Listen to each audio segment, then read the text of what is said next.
ओम अपवित्रो पवित्रो वा सर्वावस्थांगुदपि विहाय स्मरे पुण्डरीकाक्षस्य शुचिः ओम वक्रतुण्ड महाकाय सुरकोटि स्वप्रभ निर्विघ्नं कुरु मे देव सर्वकार्येषु सर्वदा ओम विघ्नेश्वराय वरदाय सर्वप्रियाय लंबोदराय सकलाय जगदिताय नागाननाय श्रीयज्ञविभूषिताय गौरीसुताय गणनाथ नमो नमस्ते ओम श्री परमात्मे नमः ओम मंगलम भगवान विष्णु मंगलम कुंडलजा मंगलम पुण्डरीकाक्षाय मंगलाय तनोहरि हरि ओम नमः शिवाय हरि ओम नमः शिवाय हरि ओम नमः शिवाय जय अकाल भैरव। ओके, जिनको नहीं पता वो कुंडली खोल लीजिए। मित्तल जी ने भेजा था बैच 1 में करीबन साढ़े सुबह भेजा था 8 बजे। बाप रे, उस समय हम कहाँ थे? उस मंदिर मंदिर में थे कहीं पे। चलिए देखते हैं इनका कुंडली। लग्न जो है वो है कन्या का जो मालिक है वो बैठ गया है आपके एकादश भाव में, जो कि अच्छा माना जाएगा यहाँ पर।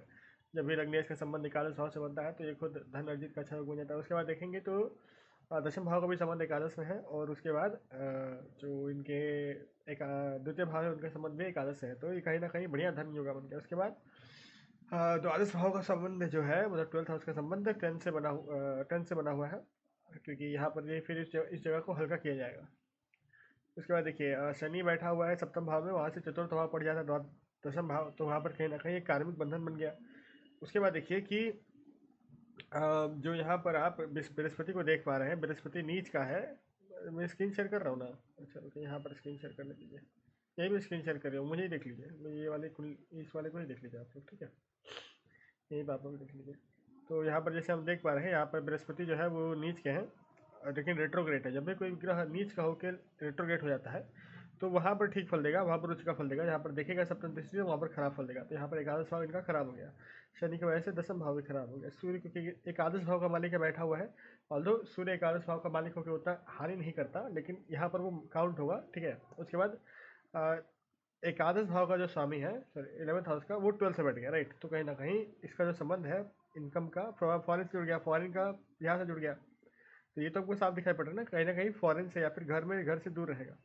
अब बृहस्पति को देखते हैं, बृहस्पति जाके पंचम भाव में नीच होगा। अच्छा, सप्तम भाव में आते हैं, तो कहीं ना कहीं इनके जन्म के समय इनके पिता का काम चेंज हुआ होगा कहीं ना किसी तरीके से। इनके पापा के काम में दिक्कत आई होगी, या फिर काम अजीब सा मतलब चेंज हुए होंगे। इनका जन्म जो है वो गंडमूल नक्षत्र में तो नहीं है, किस में है तो पूर्वा फागुनी में है। पूर्वा फागुनी नक्षत्र में इनका जन्म है। पूर्व फागुनी के एंड पद, पूर्व फागुनी के चतुर्थ पद में होगा इनका जन्म, ठीक है?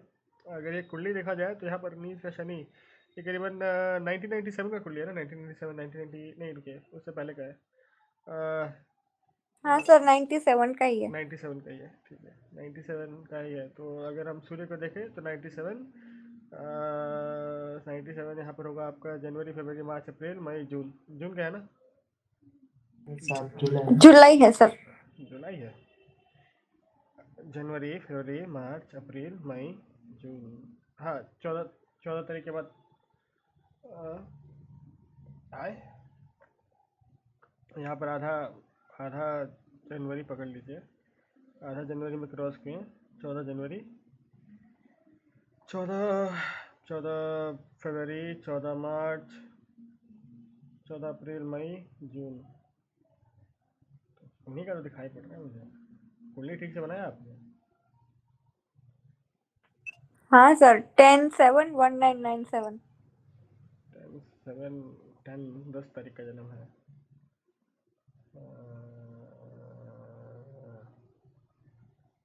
अगर पकड़ लेते हैं आधा आधा तारीख के बाद 10 डिग्री पे क्रॉस करेंगे तो 14 तारीख। अच्छा ठीक है, चलिए कोई बात नहीं। यहाँ पर फिर जन्म इनका हुआ होगा, यहाँ पर है सुबह, तो 6 से 8, 10 से 12 का जन्म है ना इनका। अब लग्न में 11/15 को सर, 15। राइट। तो ये सारी चीज़ें तो हम लोग यहाँ पर फिगर आउट कर सकते हैं। उसके बाद जो कि 6th हाउस में केतु का ये है। जैसे यहाँ पर रेट्रोग्रेड दिया हुआ है भाई, एक चीज़ बताइए, क्या केतु और राहु कभी रेट्रोग्रेड होंगे?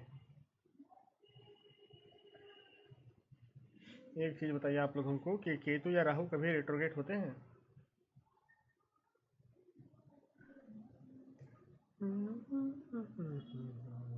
रिकॉर्ड हो रहा है ना?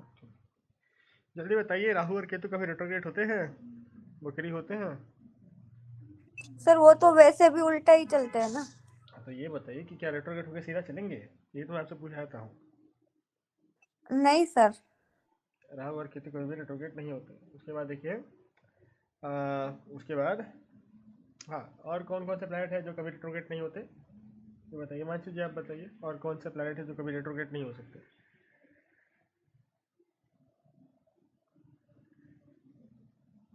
जल्दी हिमांशु जी।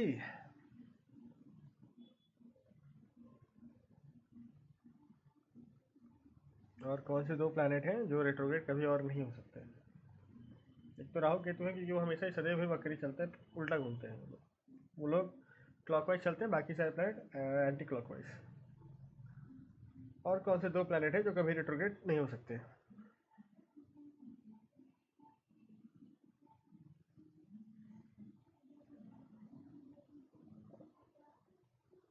वांसी जी है नहीं क्या, कहीं चली वली गई है क्या। टाइप करके आंसर दिया है क्या, अच्छा टाइप करके आंसर दिया है। सन, सन एक आंसर सही है। एक और ग्रह है, दो ग्रह हैं जो कभी रिट्रोग्रेड नहीं हो सकते।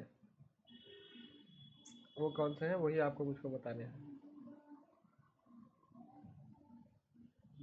एक और ग्रह है, मित्तल जी आप बताइए फिर, कौन सा एक और ग्रह है जो कभी रिट्रोग्रेड नहीं हो सकता।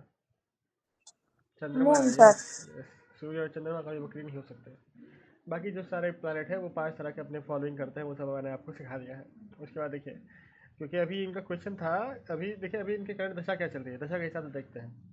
चंद्रमा बैठा हुआ है यहाँ पर तो एकादश भाव को ट्रिगर कर रहा है। देखिए राहु जिसके साथ बैठेगा उसका भी फल देगा, तो यहाँ पर ट्रिगर कर रहा है इसका, फिर इसका फल देगा। और राहु दशम भाव का भी फल देगा, राहु एकादश भाव का भी फल देगा। ठीक है, इन सब का फल तो दे ही रहा है। यहाँ पर ये खराब योग बना हुआ है, तो इनको इस चीज़ की पूजा वूजा कुछ कुछ ना कुछ तो करना पड़ेगा इनको। उसके बाद देखिए चतुर्थ भाव सुख का स्वामी ही नीच का हो गया है, तो वो सभी दिक्कत है इनको। उसके बाद सिक्स हाउस में जो आपने बोला कि किडनी से संबंधित, किडनी या पेट से संबंधित कोई दिक्कत होगा इनको, ये तो आ गया क्योंकि केतु जो है वो किडनी और स्पाइन है। ठीक है, और एक्वेरियस जो है, एक्वेरियस जल तत्व की, जल नहीं, इसका जो सिंबल है देखोगे जल जल जैसा है ना, मतलब ये जल तत्व है, ये वायु तत्व है। ठीक है, तो अब ये भू तत्व में रहता तो रीढ़ की हड्डी आ जाती। ठीक है, और यहाँ पर है तो गैस संबंधित इंडाइजेशन ये सारी प्रॉब्लम देखिए। अगर जल तत्व में रहता तो फिर बोलते हैं किडनी का दिक्कत हो सकता है थोड़ा। वैसे यहाँ पर क्योंकि ये 29 डिग्री पे है और रेट्रो को तो नहीं है, 29 डिग्री पे है, तो यही सारी चीज़ें प्रॉब्लमेटिक है। हाँ, तो यहाँ पर ये एक चीज़ है। और सूर्य की वजह से तृतीय भाव खराब रहेगा, सूर्य का लग्न तो ठीक रहेगा, उतना खराब नहीं माना जाएगा लग्न के लिए। अच्छा, वैसे आप लोगों को पता है कि कोई भी ग्रह फल कहाँ का देगा अपनी दशा में, बोलेंगे ना कहीं का एक जगह, जैसे कोई कोई जैसे ग्रह हो गए, वीनस दो जगह को रूल कर रहा है, वीनस दो जगह को रूल कर रहा है, राहु नहीं सॉरी चंद्रमा एक जगह को रूल करता है, इनको भूलिए। जुपिटर दो जगह को रूल कर रहा है, तो वो फल पहले किस चीज़ का देगा, ये आप लोग बताइए थोड़ा मुझे। ग्रह फल कहाँ का देंगे अपने दशा के दौरान, इफेक्ट कहाँ का पहले देंगे और फल कहाँ का पहले देंगे।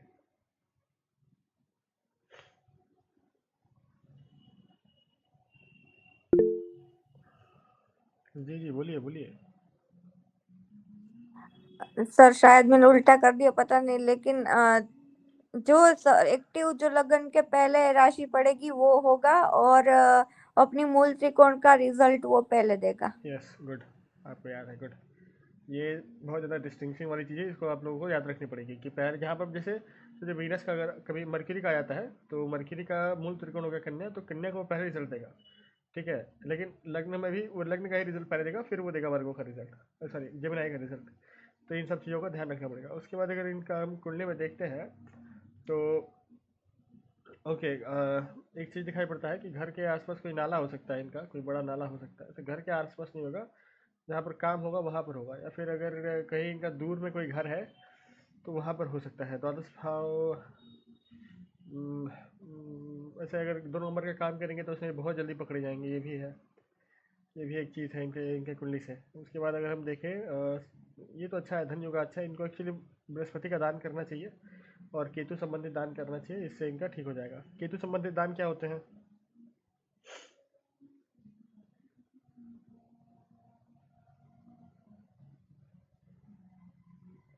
इनका राहु का दशा कैसे चल रहा है। हाँ सर, अभी 2023 में ही स्टार्ट हुई है। अच्छा हाँ हाँ, नहीं ठीक है ठीक है ठीक है। इनका जन्म लास्ट पद में हुआ था, तो वीनस के नक्षत्र में ही इनका जन्म हुआ था। मतलब वीनस के महादशा में इनका जन्म हुआ था। वीनस के बाद आ गया आपका वीनस के बाद सूर्य, फिर चंद्रमा हो गया आपका 17 साल सूर्य चंद्रमा। सूर्य, चंद्रमा, केतु, वीनस, सन, मून, मार्स, तो मंगल का हो गया फिर से 8 साल। वो पार करने के बाद हाँ राहु की, ठीक है, राहु की दशा जो स्टार्ट हुई है। 97 के हैं। द्वितीय भाव का स्वामी जो है बैठ गया है मरकरी के नक्षत्र में। कहीं ना कहीं बिजनेस करने ज़्यादा फ्रूटफुल लगा, लेकिन कोई सप्तम भाव का स्वामी नीच है। इनका विवाह हो गया? नहीं, विवाह तो नहीं हुआ है। नहीं सर, अभी तो हेल्थ ही है, जॉब थी लेकिन अभी उनको गवर्नमेंट का करना है, तो वही एक कॉम्पिटिटिव एग्जाम की प्रिपरेशन कर रहे हैं, बैंकिंग की। हाँ, बैंकिंग ठीक है। Yes, banking is okay for हम। बैंकिंग हो सकता है, बैंकिंग हो जाएगा। अब दशमांशा मैंने देखा नहीं है, दशमांशा का भी दिक्कत यहाँ पर आएगा। नामसा भी नहीं देखा है, तो उस जगह पर नहीं बता सकता, लेकिन हाँ बैंकिंग हो सकता है, क्योंकि द्वितीय भाव का स्वामी मरकरी के नक्षत्र बैठा है। मरकरी इज ऑल्सो अकाउंटिंग, और वो वीनस खुद है, तो हाँ ये इस हिसाब से वो ठीक है, इट इज डन, वो हो सकता है। तो सर अभी राहु की दशा में वो, जब तक राहु 6th में है अभी ट्रांजिट में, तो वो क्रैक कर पाएंगे? वो उसके लिए नाड़ी देखना पड़ेगा, यहाँ पर नहीं बता पाऊंगा मैं, एग्जैक्टली नहीं बता पाऊंगा। चांसेस हैं, गोचर स्थित तो चांसेस हैं, क्योंकि गोचर सिर्फ 50% ही कंट्रोल करता है, बोला नहीं जा सकता। एग्जाम कब पड़ेगा, एग्जाम का डेट क्या है, रिजल्ट कब आएगा, वो सब चीज़ों आपको देखनी पड़ती है, सब चीज़ों को प्रेडिक्ट करने के लिए। ऐसे नहीं है ना, हलवा नहीं है, क्योंकि आप बड़े इवेंट के साथ डील कर रहे हो, तो वहाँ पर वैसे ये बड़ा इवेंट है नहीं। एक्चुअली देखा जाए ज्योतिष के हिसाब से कोई बड़ा इवेंट है नहीं। ऐसे एक और चीज़ मैं आपको दिखाता हूँ। आप लोग यहाँ पर, मैं स्क्रीन शेयरिंग बंद कर दे रहा हूँ, मैं आईपैड का चालू कर रहा हूँ। अभी अभी एक हम जातक से हम बात कर रहे थे।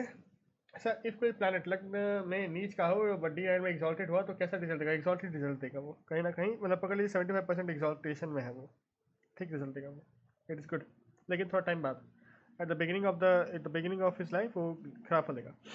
यहाँ पर इन जातक को देखिए, ये हमको बोल रहे हैं, इनका मैसेज हम आप लोगों को दिखाएं, तो दिखा देते हैं। चलिए, मुझे दिखाना नहीं चाहिए, लेकिन ये हमारा दिमाग ख़राब कर रहे हैं। गुरु से पंगा बहुत महंगा पड़ेगा। देखिए, ये है जातक, ये बोल रहे हैं कि, अच्छा यहाँ पर दिखा नहीं रहा है, यहाँ पर आधा ही दिखा रहा है, तो इन्होंने बोला, मैं मैसेज रीड कर देता हूँ, छोड़िए, स्टॉप शेयरिंग। इनका एक कुंडली है, आप लोग तो देख ही पा रहे हो।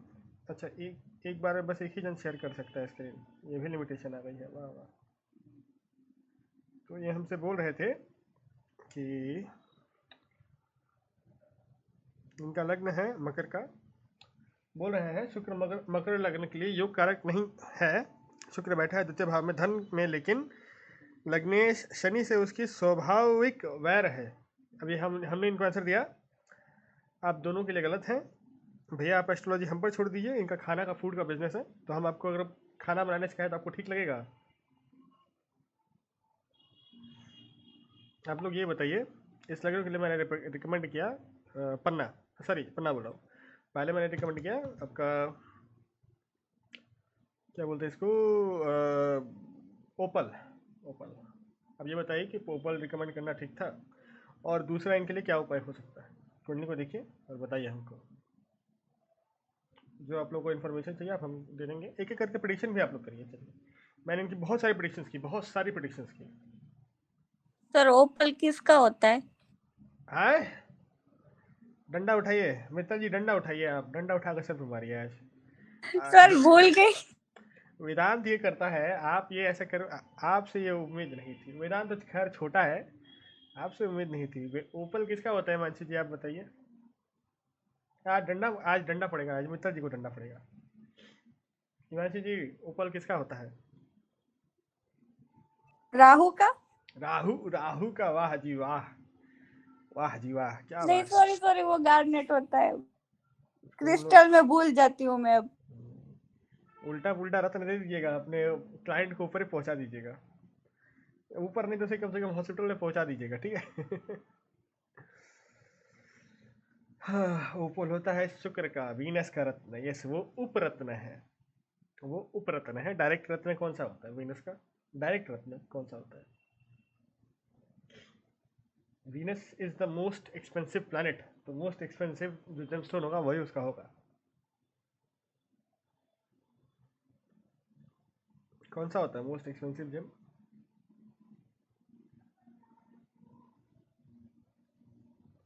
अरे जल्दी जल्दी उत्तर करो बच्चों, ऐसे ऐसे देरी करोगे तो हम कैसे पढ़ाएंगे आप लोगों को?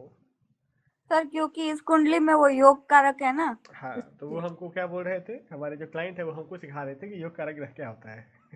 मैं आप लोग को सिखाता हूँ, वो हमको सिखा रहे हो भैया। एमडी कंप्लीट कर ली मैंने अपनी एस्ट्रोलॉजी में, मतलब डिप्लोमा हो गया मेरा, पीएचडी करूंगा। पीएचडी के लिए मतलब पीएचडी तो ऑलरेडी है, डिप्लोमा का सर्टिफिकेट मिल गया, मतलब 1 सप्ताह या 2 सप्ताह में आ जाएगा घर पे। I am government certified now, pass हो गया एग्जाम, बढ़िया से पास हुआ। तो हमारे लिए कॉन्ग्रेचुलेशन, बढ़िया हुआ, हमारा हो गया। देखिए, इसमें हम लोग क्या क्या प्रिडिक्शंस दे सकते हैं। पहले तो इनका योग कारक ग्रह द्वितीय भाव में बैठा हुआ है, सप्तम भाव का स्वामी द्वितीय से जुड़ा हुआ है। वैसे मैंने इनको पहले बोला कि भैया आपको ज़्यादा स्टूडेंट सैटर्न की तरफ करना चाहिए, लेकिन क्योंकि ऐसा नहीं बोला सकता कि ये फूड से रिलेटेड बिजनेस नहीं कर सकते। दशमांशा में सपोर्टिव था, लेकिन शनि ही दसम भाव का मालिक होकर द्वितीय भाव में बैठा हुआ था। लग्न में भी द्वितीय भाव का स्वामी जो था, देखिए दशम भाव का स्वामी जो है वो बैठा हुआ है द्वितीय भाव में। तो द्वितीय भाव क्या है, जेमस्टोन है, फूड है, राइट, बोलने की हैबिट्स है। तो कहीं ना कहीं आप देखोगे कि इनका जो वर्क होगा उन्हीं से रिलेटेड होगा, तो दैट इज़ ट्रू। लेकिन क्योंकि द्वितीय भाव का स्वामी जो है वो खुद शनि और शनि के नक्षत्र में बैठा हुआ है, तो ये फ्रीडम में वर्क नहीं कर सकते, मतलब फ्रीडम में इनको वर्क मिलेगा नहीं, ये किसी के अंडर ही काम करेंगे मोस्ट लाइकली। ऑल ऐसा नहीं है कि शनि वाले बिजनेस नहीं कर सकते, शनि वाले अगर बिजनेस करेंगे they will deal will metal heavy machinery. एक क्लाइंट है मेरे, श्याम सेल के मेटालिक्स के मालिक है, बहुत बड़े आदमी हैं, अरबों में है वो, अरबों में समझ लीजिए, करोड़ों के ऊपर है वो। तो उनका ये कुंडली में था कि द्वितीय भाव का स्वामी शनि में बैठा हुआ था। स्टार्टिंग लाइफ बहुत कष्ट, अभी ऐसा कोई कंपनी नहीं है छोटा मोटा, मतलब मीडियम स्केल कंपनीज बड़े बड़े जिनका शेयर आईपीओ है, उनमें इनका मेजर स्टेक ना हो, ऐसे है। इतना बड़ा पैसा शनि देता है, वो आपको कंपाउंड इंटरेस्ट में देता है। शनि का जो ग्राफ होता है वो आप लोगों को समझाया था कि जुपिटर एक स्मूथ ग्राफ देगा, लाइक आस्ते आस्ते ग्रेजुअली राइज हो जाएगा। शनि क्या देगा, Shani till the age of 40 बहुत दिक्कत देगा, 40 के बाद एकदम एक्सप्लोड। जैसे कंपाउंड इंटरेस्ट एक्सप्लोड करता है, वैसे कुछ इसमें भी एक्सप्लोजन होता है। उसके बाद देखिए, द्वितीय भाव में वीनस बैठा हुआ है, लेकिन अपने शत्रु राशि को देख रहा है सप्तम दृष्टि से अष्टम भाव में। तो अष्टम भाव क्या है, इनका लोअर पार्ट है, लोअर रीजन है। उसके बाद देखिए जो उस पार्ट का मालिक है ना, वो चतुर्थ में जाके उच्च का हो गया, मतलब उस पार्ट से रिलेटेड दिक्कत देगा। और जो शनि सूर्य को अष्टम में होने का पाप नहीं लगता है, मैंने सिखाया था, लेकिन वो कष्ट तो देगा ना उस भाव का, क्यों, क्योंकि शनि जो वीनस है वो देख रहा है उस भाव को। तो इनका अभी तक शायद 2 बार कि 3 बार मैंने इनको बोल दिया कि भैया आपका ऑपरेशन हुआ है हेमराइड्स या पाइल्स का, तो उन्होंने बोला हाँ मेरे फिस्टुला का ऑपरेशन 2 बार हो चुका है। ये वहाँ पर दिखाई पड़ जाएगा, ये गोचर में दिखाई पड़ रहा, दशा में दिखाई पड़ रहा था, तो ये मैंने दे दिया। ये 19 साल का ही सिर्फ अभी लड़का है, ठीक है। उसके बाद देखिए, जो इनका मरक्यूरी है वो तृतीय भाव में नीच का है, तो इनको बोलने में दिक्कत होगी। तो मैंने बोला कि हाँ बोलने में कुछ आपको दिक्कत है, मैंने इनसे पूछा तो बोले हाँ बोलने में दिक्कत है, मेरा दांत जो है, हाँ मरक्यूरी इज ऑल्सो, जो देखिए वहाँ पर 2 प्लैनेट ऐसे हैं जो दांत को रूल करते हैं, मरक्यूरी या मून दोनों, और किसके साथ बैठे, राहु के साथ, तो कुछ ना कुछ तो उबड़ खाबड़ लेके आएगा। तो इनके दांत, मैंने पूछा उबड़ खाबड़ है, तो उन्होंने बोला हाँ दांत उबड़ खाबड़ है। उसके बाद देखिए, मैंने बोला कि आपके कार्य क्षेत्र के आसपास, एक्चुअली आपका जहाँ पर जन्म हुआ था वहाँ पर कोई तालाब है अभी, तो उन्होंने बोला हाँ तालाब है, लेकिन सूख गया, क्योंकि राहु के साथ चंद्रमा है, नाली वाली भी हो सकता है या फिर सूख भी सकता है, ये भी हो सकता है। उसके बाद इनसे पूछे जहाँ पर आप काम करते हो वहाँ पर भी कोई पानी वानी का स्रोत है, तो उन्होंने हाँ जहाँ पर मैं काम अभी कर रहा हूँ वहाँ पर भी पास ही में 3-4 तालाब है। ठीक है। उसके बाद चतुर्थ भाव में सूर्य उच्च का, सूर्य का है धर्म है, सूर्य का है टेम्पल है, तो घर के आसपास ही कुल देवता, ग्राम देवता, इनका कोई ना कोई टेम्पल होगा। तो मैंने ये भी चीज़ पूछी, उन्होंने बोला हाँ घर के ठीक पास में इनका जन्म है, चित्तौड़गढ़। आप लोग पता होगा, चित्तौड़ तो पता होगा आप लोगों को, चित्तौड़ में हम अतिथि को भगवान मानते हैं, वरना अभी तरह सर ये होता, वो वाले चित्तौड़ से इनका जन्म है। तो वहाँ पर ये कंफर्म हो गई कि हाँ भैया, कि शनि जो है, सूर्य जो है, सूर्य आपका इनका भी कारक है, समझ रहे हो ना, देवता का भी कारक है। चतुर्थ भाव में सूर्य उच्च का बैठे तो यहाँ पर वो चीज़ देगा कि आप भैया। जैसे एक और चीज़ है कि इनको ट्रैवलिंग का पसंद है, ट्रैवलिंग पसंद है, लेकिन जा नहीं पाते क्योंकि अभाव है। द्वितीय भाव का स्वामी शनि, शनि बैठा, शनि के नक्षत्र में बैठा हुआ है, शनि खुद है, तो इतने जल्दी इनको ट्रैवलिंग व्रैवलिंग में तो जाने नहीं देगा।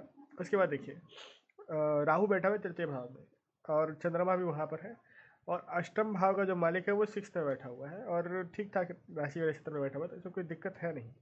अष्टम बोल रहा है एकादश, तो इसके एक बड़े भाई हैं, बड़े भाई हैं जो कि दूर रहते हैं, तो कहाँ रहते हैं, मामा के घर में रहते हैं, जो कुल्ली भी दिखाई पड़ रहा है, क्योंकि एकादश भाव का स्वामी बैठा हुआ है 6th में, 6th हो गया, मामा का घर तो वहाँ पर गया हुआ है। इनसे मैंने पूछा कि इनके बुआ के साथ रिलेशन कैसे है, तो उन्होंने बोला कि उतने ठीक ठाक नहीं है, मतलब हाँ हेलो हाई तक ही है, उतने बढ़िया नहीं, क्योंकि देखिए मर्क्यूरी जो है वो नीच का है, तो यहाँ पर उनको वो सारे रिजल्ट्स तो मिलेंगे ही। उसके बाद देखिए राहु तृतीय भाव में बैठा हुआ है, तो इनका वाणी जो है, बोली जो है, वो थोड़ा कन्फ्यूजन तो नहीं बोलूँगा, लेकिन थोड़ा एग्रेसिव है, जो कि बात करते हैं हमने ठंडा कर दिया। अब देखिए चतुर्थ भाव ठीक है इनका, सूर्य वहाँ पर उच्च का है, लेकिन शनि की दशम दृष्टि पड़ रही है नीच की। अब यहाँ पर क्या होगा इनका पता है? मैंने इनसे पूछा कि आपके माता को हेड से या फिर हार्ट से रिलेटेड कोई प्रॉब्लम है क्या?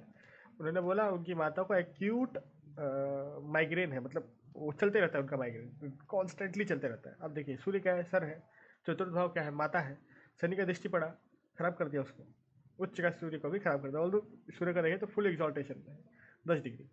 अब इनका पता है पैसा कब आएगा, घर का बनेगा। मैंने इनसे पूछा क्योंकि सूर्य चतुर्थ भाव में उच्च का है ना, तो कहीं ना कहीं ये जातक, और सूर्य की शायद दशा भी आने वाली है, तो कहीं ना कहीं जातक अपने घर बनाने का ट्राई करेगा। तो मैंने इनसे पूछा ये घर बनाने का कोई प्लान है, तो बोला हाँ कि, मैंने बोला चुप रहिए मैं बताता हूँ कब बनाएंगे। तो मैंने बोला इनका उम्र अभी चल रहा है 19 साल, तो मैंने बोला 5 साल का प्लान है आपका? तो बोला हाँ 24-25 में ही मैं अपना घर बनाऊंगा।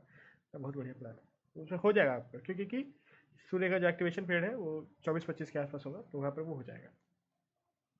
सॉरी सूर्य का 22 साल है ना, तो क्योंकि चंद्रमा भी तृतीय भाव में बैठा हुआ है, तो वो दोनों मिलकर ट्रिगर करेंगे चीज़ों को, तो 22 से लेके 24 की उम्र में हो जाएगा इनका घर और ज़मीन जो है वो हो जाएगा। उसके बाद मैंने इनसे पूछा कि आप काम कब से कर रहे हो, तो इन्होंने साफा बोला कि मैं 16-17 की उम्र से कर रहा हूँ। क्यों? दशम दशम भाव में जुपिटर, जुपिटर का एक्टिवेशन पीरियड 16-17 फल दे दिया वहाँ पर उनको। ठीक है, उसके बाद हम लोग क्या देख सकते हैं कि मंगल बैठा हुआ है 6th हाउस में, तो कहीं ना कहीं ब्लड से रिलेटेड इनको प्रॉब्लम होगा, स्टमक से रिलेटेड प्रॉब्लम होगा, जो कि ये फेस कर रहे हैं ऑलरेडी। उन्होंने पूछा कि मैं बिजनेस के लिए क्या कर सकता हूँ।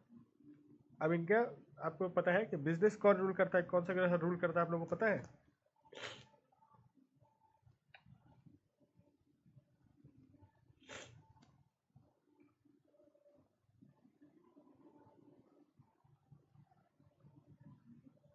बिजनेस कौन सा प्लैनेट रूल करता है business, pure business, business skills? Mercury. जी मरकरी। इनके कुंडली में कहाँ पर बैठा है, क्या है आवाज उनका, देखिए थोड़ा।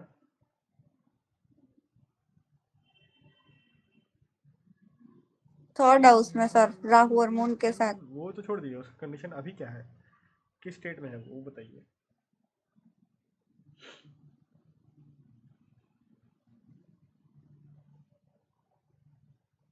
नीच का, यस एग्जैक्टली। अब नीच का है तो वो रिजल्ट कैसा देगा?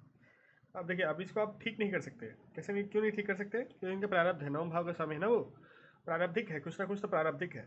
इनको मैंने बोला कि अब शिवलिंग का दर्शन करने चाहिए हर एक साल, शिवलिंग का कोई ना कोई दर्शन करने चाहिए, वो इनके लिए अच्छा रहेगा। लेकिन इसको आप ठीक कैसे करेंगे? अब ये आदमी को बिजनेस करना है, business is governed by Venus and mercury. Venus तो ठीक है कुंडली में, लेकिन मर्क्यूरी खराब है। अब इनसे मैंने पूछा कि पैसा नहीं रहता है, और ये जनरल क्वेश्चन है, लेकिन इस आदमी के लिए पैसा नहीं रहेगा। क्यों? 6th हाउस का लॉर्ड है, 9th हाउस का लॉर्ड है, नीच का हो गया, मतलब रोग रिपोर्ट कहीं ना कहीं इनको सताएगा ही सताएगा। समझ रहे ना चीज़ों को? इसको ठीक कैसे किया जाए? अब इसका उपाय क्या है? नीच का है, रथ तो पैरा नहीं सकते, और नवम भाव का मालिक है, जो दान तो कर ही नहीं सकते, तो करे क्या? रुद्राक्ष। रुद्राक्ष, कौन सा रुद्राक्ष? 4 मुखी सर। 4 मुखी, मर्क्यूरी के लिए 4 मुखी रुद्राक्ष होता है, एग्जैक्टली। और इनकी और क्या चल रही है, एक चीज़ बताइए, इनका बहुत एक इंपॉर्टेंट फेज चल रहा है लाइफ का, क्या चल रहा है इनका?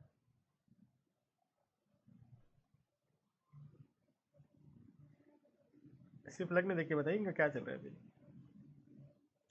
चंद्र को देखिए, चंद्र से ही चीज़ें आएंगी। चंद्र को देखिए, चंद्र के ऊपर कुछ चल रहा है, वो क्या है?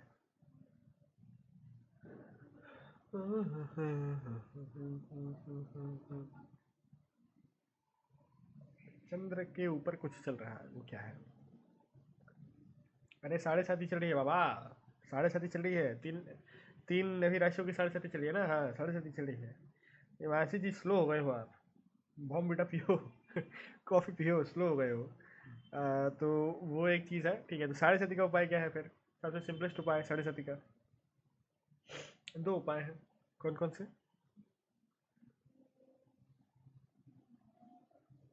जल्दी जल्दी बताइए, 7.5 का सिंपल उपाय क्या है?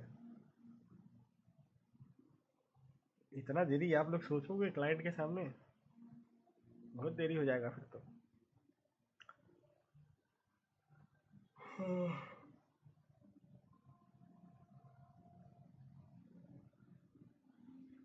हनुमान जी की पूजा, वो एक मतलब ठीक है, इसको मना नहीं करूँगा, ठीक है, लेकिन उतना बढ़िया नहीं है। तो ठीक है, मतलब ये इट इज ओके, ठीक है।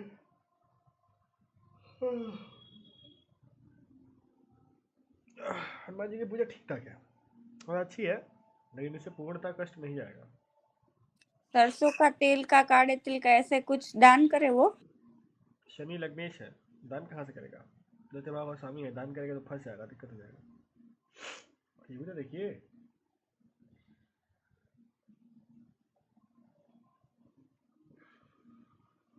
अच्छा, लेकिन ये चीज़ बताइए कि साढ़े साथी का ये जो फेस इनका चल रहा है, सेकंड फेस अभी चल रहा है ना साढ़े साथी का, इनके लिए पॉजिटिव रिजल्ट देगा या नेगेटिव रिजल्ट देगा? सारी चीज़ें बताइए। लगन लॉर्ड है तो पॉजिटिव ही देगा ना सर। Not exactly. हाँ ठीक है, मतलब लगने लॉर्ड है, लेकिन किस भाव में गोचर कर रहा है ना, वो इंपॉर्टेंट है साढ़े साथी को देखेंगे। तो ये तृतीय भाव में गोचर कर रहा है, तो थर्ड हाउस ठीक है, त्रिशिट आया है खराब प्लैनेट्स के लिए। 3, 6, 8, 12 अच्छे ग्रह होते हैं, अच्छे माने जाएंगे, तो वहाँ पर अगर वो गोचर भी करे ना तो वो ठीक है, उसको ठीक माना जाएगा। तो ठीक है, वो कोई दिक्कत नहीं है उसको। लेकिन इसका जो नेक्स्ट फेज आएगा, एंडिंग फेज, बहुत ज़्यादा खराब होगा, क्योंकि चतुर्थ भाव में ही वो नीच का हो जाएगा। लग्नेश चतुर्थ भाव में ही नीच का हो जाएगा, कोई ना कोई खराब डिसीजन लेगा ये, परिवार से संबंधित कोई खराब डिसीजन लेगा, या ऐसा प्रॉपर्टी खरीद लेगा जिसको डिस्प्यूट हो जाएगा, एक्चुअली एक्सीडेंट के भी योग बन जाएंगे। बहुत सारी दिक्कतें हैं यहाँ पर, एक दिक्कत नहीं है, बहुत सारी दिक्कतें हैं। ये है। उसके बाद साढ़े साथी का सबसे सरल उपाय, 7 मुखी रुद्राक्ष लिख लीजिए, बहुत इंपॉर्टेंट है ये। साढ़े साथी का सबसे बढ़िया उपाय उपाय 7 मुखी रुद्राक्ष पहन लीजिए। जिसकी साढ़े साथी चली आती है, मित्तल जी को आपको रिकमेंड किया था ना मैंने आपको। नहीं सर, मुझे 4 मुखी बोला था आपकी बूथ साढ़े के। आपकी साढ़े साथी नहीं चली है ना? नहीं भैया। दही में पहन सकते हैं, अगर आप चाहें तो दही में पहन सकते हैं। पैसे वो वीनस का रुद्राक्ष, सॉरी लक्ष्मी माता का रुद्राक्ष है, पैसा आता है सबके पास। ऐसे ना थोड़ा पानी देना थोड़ा, तो वो वीनस, सॉरी वीनस बोल रहा हूँ, लक्ष्मी माता का रुद्राक्ष पैसा लेके आता है। मैं पहन के रहता हूँ हर समय, 4 और 7 तो मेरे पास है। 4 इसलिए क्योंकि मेरा मर्क्यूरी अष्ट है, तो 4 मुखी उसको ठीक करता है, और 7 मुखी बिजनेस के लिए। ऑल्सो कि बिजनेस एनालिटिकल स्किल्स इनको चाहिए, तो मर्क्यूरी को 4 मुखी रुद्राक्ष देना पड़ेगा, वो ठीक होगा। और बढ़िया उपाय इनके लिए पता है, इन्होंने पूछा कि मैं बिजनेस ग्रोथ करने के लिए क्या कर सकता हूँ, तो मैं शेयर मार्केट से ग्रोथ करने के लिए क्या कर सकता हूँ। मैंने बोला बिजनेस से या फिर जॉब से, मतलब जो भी आप पैसा कमाओ उसका, आपके घर के आसपास कोई देवी माँ का मंदिर है? तो बोला हाँ, देवी माता का मंदिर है घर के ठीक पास में है, क्योंकि द्वितीय भाव में वीनस बैठा है। आप हाँ मित्र जी बोलिए। सर ये एक क्या 2 रुद्राक्ष साथ में पहन सकते हैं कि नहीं? डिफरेंट डिफरेंट आप अल्टरनेट पहनना है? आप 1 से लेके 11 तक कोई भी कॉम्बिनेशन पहन सकते हो, रुद्राक्ष कभी आपको बैकफायर नहीं करता, ये रत्न नहीं है।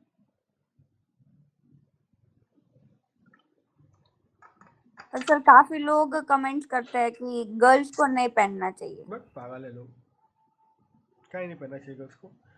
शंकर जी ने लिख के गए हैं, शंकर जी कहाँ लिखा है, कहाँ लिखा हुआ है, दिखाओ हमको। सभा पूछ रहे हैं आप, कहाँ लिखे हुए शंकर जी, दिखाओ हमको कहाँ नहीं पहनना चाहिए रुद्राक्ष। जो तो लिख देते हैं आप। मनुस्मृति बताओ तो मनुस्मृति हम बोले हम नहीं मानेंगे, मनुस्मृति मनु का लिखा हुआ था, हम नहीं मानेंगे। पुराण और वेदों में लिखे तो लेके आओ मेरे सामने, तो हम मान लेंगे।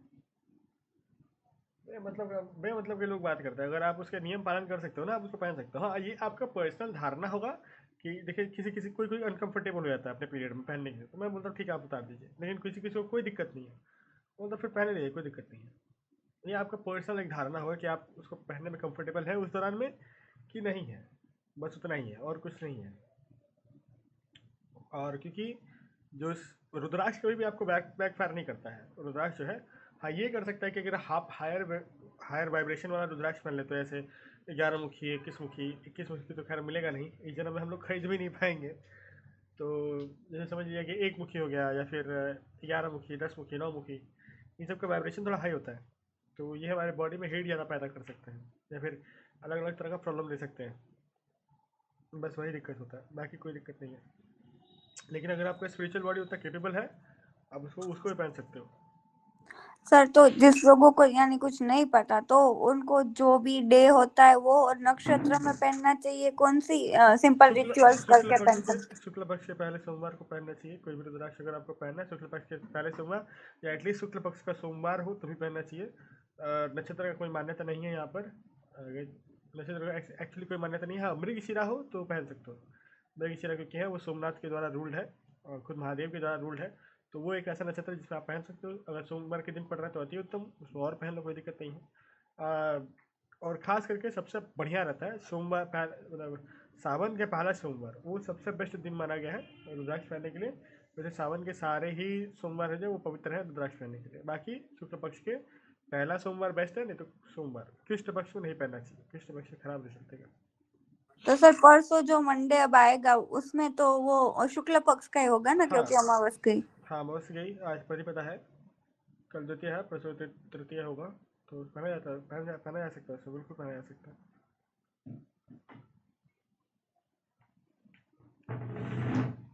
आज एक जन को बहुत, आज एक जन लकी हो गई। नेहा जी जो है हमारी स्टूडेंट ही है, आप लोगों के बैच में है, तो वो बहुत लकी हो गई।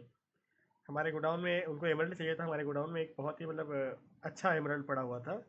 लग देखिए उनका कि उनको एमरल्ड चाहिए था, और हमारे यहाँ पर एक बहुत ही दामी एमरल्ड पड़ा हुआ था, लेकिन क्योंकि उसके जो मतलब एमरल्ड जो क्लस्टर्स में आते हैं, तो क्लस्टर से जब कटता है तो अलग अलग पीस निकलते हैं, तो कोई 7 रत्ती 8 रत्ती 9 रत्ती का पड़ता है, तो उनके प्राइसेस हाई हो जाते हैं। तो छोटे उनको, क्योंकि उनका वेट कम है, तो 6 रत्ती का उनका लगा, तो वो जो सेम प्राइस, जो सेम पीस में बेच रहा था 10,000 रुपया पर रत्ती, उनको मिला केवल 2,000 रुपये पर रत्ती में। तो ये किस्मत किस्मत की बात है। गला कैसा था कि उनको आज कांटेक्ट करना था, आज ही उनको मिलना था। सर मुझे जो रुद्राक्ष डालना है वो मंडे को डाल सकते हो, बिल्कुल डाल सकते हैं। इस मंडे को बहुत शुभ मुहूर्त है। देखिए, अब रुद्राक्ष का पूजन कैसे करते हैं ये इंपॉर्टेंट है, बहुत लोग नहीं पता। बिना मतलब जाप के रुद्राक्ष पहनने से पाप पड़ता है, गौ हत्या का पाप पड़ता है, बहुत लोगों को नहीं पता। नहीं पड़ता है, पड़ता है। तो इसके लिए क्या करना पड़ता है आपको, जैसे अब जरूरी नहीं है कि आप तांत्रिक बन जाओ, क्योंकि एक्चुअली हर एक रुद्राक्ष का अपना एक वाइब्रेशन, अपना एक तांत्रिक मंत्र है, वो उतना करने की जरूरत नहीं है। आप क्या करोगे कि रुद्राक्ष पहनने से ठीक एक दिन पहले उसको या तो दूध या तो दही में डाल लीजिए। बेस्ट रहता है दूध। अगर दूध में आप रात भर उसको डाल के रख लीजिए, अगर दूध नहीं फटता है तो रुद्राक्ष भी बहुत प्योर है, उसको कोई दिक्कत नहीं है। ठीक है, उसके बाद क्या करना है कि सुबह उठ के भोर वेला, मतलब ब्रह्म मुहूर्त तो नहीं बोलूँगा, लेकिन भोर वेला, क्योंकि बहुत ठंडा है, तो वहाँ पर आप उसको नहा के नहाना पड़ेगा। नहा के फिर किसी शिव मंदिर में चले आइए, वहाँ पर शिव बाबा का कम से कम दूध से अभिषेक करिए। अगर पंच तत्व है, पंचद्रव्य है आपके पास तो और बढ़िया, उससे अभिषेक करिए। और उस रुद्राक्ष भी उसी शिवलिंग पर रख के, और जो शिवलिंग होना चाहिए वो स्थापित होना चाहिए, मतलब किसी मंदिर का शिवलिंग होना चाहिए, घर का नहीं। और उसके बाद आप उसको शिव जी से टच करके उसको एनर्जाइज करना पड़ता है, तो वो एनर्जाइज हो जाता है। उसके बाद क्या करना है कि आप उसको क्या बोलते हैं, हाँ, उसके बाद हाथ में लेके शिव जी से प्रार्थना करना पड़ती है कि हे शिव जी, हम आपका रुद्राक्ष पहनने जा रहे हैं, हमारा ये मनोकामना है, इसको आप ये पूर्ति करिएगा, ऐसे ऐसे करके मतलब जो भी आपका मनोकामना है सब कुछ शिव जी को बता दीजिए। आप बोल भी सकते हैं, लेकिन बोलेंगे तो क्योंकि मंदिर में और भी लोग रहेंगे, बड़े अजीब लगेगा, तो मन में बोलिए हाथ में लेके। और फिर उसके बाद 108 बार या फिर जितना बार आपसे हो सके नमः शिवाय नमः शिवाय, क्योंकि आप लोग स्त्री हैं, तो नमः शिवाय नमः शिवाय नमः शिवाय नमः शिवाय करके कम से कम 108 बार करके, और फिर प्रार्थना, फिर से मतलब हाथ जोड़ के, और फिर उसको ओ नमः शिवाय बोलते हुए पहन लीजिए। पुरुष ओम नमः शिवाय बोल सकते हैं, या ओम शिवाय नमः बोल सकते हैं।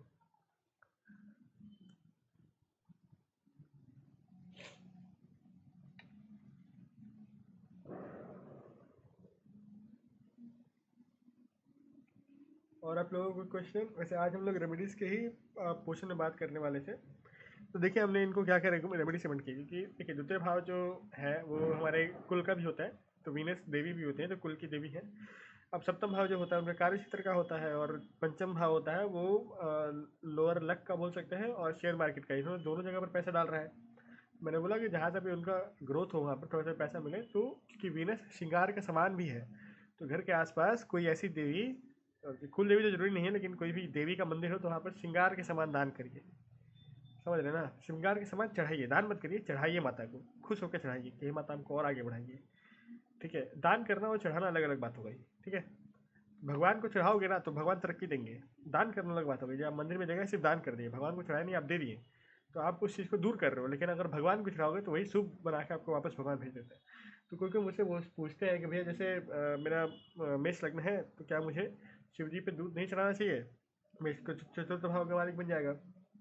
या फिर जैसे अगर मीन लग्न है तो चतुर्थ भाव का समय बनता है पंचमेश बन जाता है चंद्र, तो क्या मैं शिव जी पे दूध ना चढ़ाऊँ? तो बोलता हूँ नहीं, ऐसा बात नहीं है। जैसे अगर कोई भी चीज़ अगर आप भगवान को समर्पित करते हो ना, तो भगवान वो आपको रिटर्न ही करेंगे, अच्छा अच्छा फॉर्म से रिटर्न करेंगे।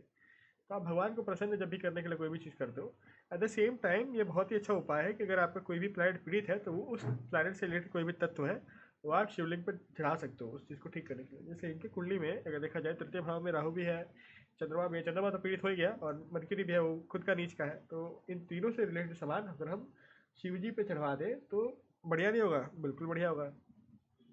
समझ रहे हैं? ऐसे ही करके आपको उपाय बनाने पड़ेंगे। अब मैंने इनसे पूछा कि इनके आपके पिता के संबंध कैसे हैं आपके साथ, और तो सूर्य उच्च का है तो लोग बोलेंगे जनरली कि अच्छा होगा। लेकिन क्योंकि अगर आप देखो नवम भाव का स्वामी कोई और है, नवम भाव का जो स्वामी है वो कोई और है। नवम भाव का स्वामी क्या है? वो है मर्क्यूरी। अब उसका नवमा इसमें अगर हम प्लेसमेंट देखें तो वो पंचम भाव में बैठा हुआ है। लेकिन लग्न में देखें तो राहु के साथ बैठा हुआ है। तो अगर इनके वो बोले कि जब मेरे पिता पी लेते हैं तो ठीक नहीं रहता, मारपीट हो जाती है, लेकिन ऐसे नॉर्मली तो ठीक ही रहती है। लेकिन उतना पड़ता नहीं। क्यों? क्योंकि नवम भाव में आपका केतु है, राइट, और वर्गों में है, तो उतना अच्छा वहाँ पर वो परफॉर्म करेगा नहीं। वो उसका अच्छा नक्षत्र नहीं है वो। ये लियो में रहता तो बोलते ठीक ठाक है, लियो वाला ठीक ठाक। हाँ, चलिए आगे कोई क्वेश्चन। आप लोग क्वेश्चन बड़ा कम पूछते हो, कहाँ एस्ट्रोलॉजर बनोगे आप लोग? या फिर हम कुछ ज़्यादा ही समझा देते हैं, लेकिन आप लोगों को चीज़ें याद नहीं रहती।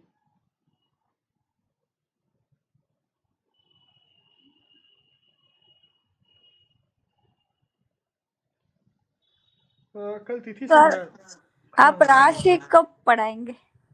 एक एक राशि, राशि के तत्व, जी सर। राशि के तत्वों में थोड़ा टाइम है। राशि के तत्वों में थोड़ा टाइम है। राशि मुझे उतना ये नहीं है समझना कि राशि के तत्व क्या है, वो तो अभी मैं आपको समझा दूंगा। अब जैसे देखिए, अगर आपको एक एक राशि का तत्व समझना है कि वो क्या चीज़ को रिप्रेजेंट करता है, then that is a different matter. That I think हम लोगों को समझाया हुआ है ये चीज़। राशि एक एक चीज़ को क्या क्या चीज़ को डील करती है, वो चीज़ें समझाई हुई है। सबसे बेस्ट है कि आप उसका साइन देखिए, आपको साइन में ही सारी चीज़ें समझ में आएंगी। पहला क्या है? मेष। मेष का क्या है? मेष एक भेड़ है जो फाइटिंग रैम होता है ना, वो है।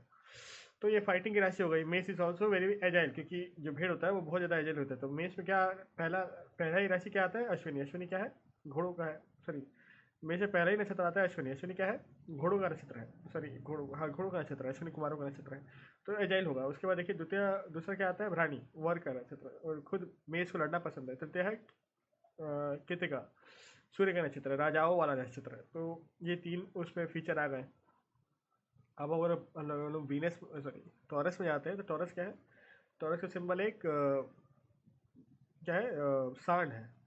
तो बैल है एक्चुअली, क्योंकि बैल है और उसके पीछे और दो चीज़ होती है कि बैल और अन्न होता है, अन्न। टॉरस का एक्चुअली सिंबल ये है वृषभ का। तो वृषभ जो है, जैसे बोला जाता है कि पिछले जन्म, जब आगे के जन्मों में आगे के जन्म क्या बोल रहा हूँ, आगे के टाइम में जब भी किसी के पास बैल रहते थे वो और ज़मीन रहती थी, तो वो अपना पालन पोषण कर लेता था। द्वितीय भाव, पालन पोषण कर लेता था। द्वितीय भाव में पालन पोषण भी है हमारा। वहाँ पर किन कौन कौन से नक्षत्र पड़ते हैं? तो कृतिका, उसके बाद रोहिणी। रोहिणी में जन्म हुआ आपका, रोहिणी के बाद आपका पालन पोषण चालू हुआ। तो जन्म वहाँ पर हुआ, पालन पोषण चालू हो गया आपका। तो वो चीज़ को आप लोगों को ध्यान में रखना पड़ता है। टॉरस इज ऑल्सो राशि ऑफ क्या बोलते हैं इसको? आर्ट्स। आर्ट्स भी कहीं ना कहीं आता है। सूर्य अगर टॉरस से बैठता है तो हम लोग उसको आर्टिस्टिक किंग बोलते हैं, द आर्टिस्टिक किंग। ये सिखाऊंगा आप लोगों को। मतलब अभी तो शॉर्ट में मैं चालू कर रहा हूँ ये सीरीज चालू कर रहा हूँ, तो वहाँ पर तो रिसर्च चल ही रही है। लेकिन हाँ, इसमें टाइम लगेगा। जेमिनाई मैथुन की राशि हो गई आपकी, मिथुन जो है मैथुन की राशि हो गई, दो आदमी है, तर्क की राशि हो गई। थर्ड में पड़ रही है, कम्युनिकेशन की राशि हो गई, राइट। देखिए, हाउसेस के हिसाब से ही अगर आपको हाउसेस पता है ना कहीं राशियों के तत्व भी वही है। बस आप लोगों को ये जानना है कि राशि का मतलब मूल स्वभाव क्या है, ये राशियों का आप लोगों को समझ लेना है बस। जो चीज़ें जैसे, अब देखिए आपको क्या लगता है फिश मार्केट को कौन रूल करेगा? अगर आप लोगों में से पूछूं कि फिश मार्केट को कौन सा राशि रूल करेगा, आप लोगों को क्या लगेगा? स्पाइसेस। स्पाइसिस, मछली है वहाँ पर, सिंपल। अब बोलोगे कि केसेस को कौन रूल करेगा? केस को, किसी भी तरह के केस को कौन रूल करेगा? तो वर्गो, वो एक कन्या है। कहीं ना कहीं अगर आप देखोगे तो वर्गो का जो symbol, it is very similar to the symbol of justice. और हम लोग बैलेंस की बात नहीं कर रहे, बैलेंस लिब्रा में आएगा।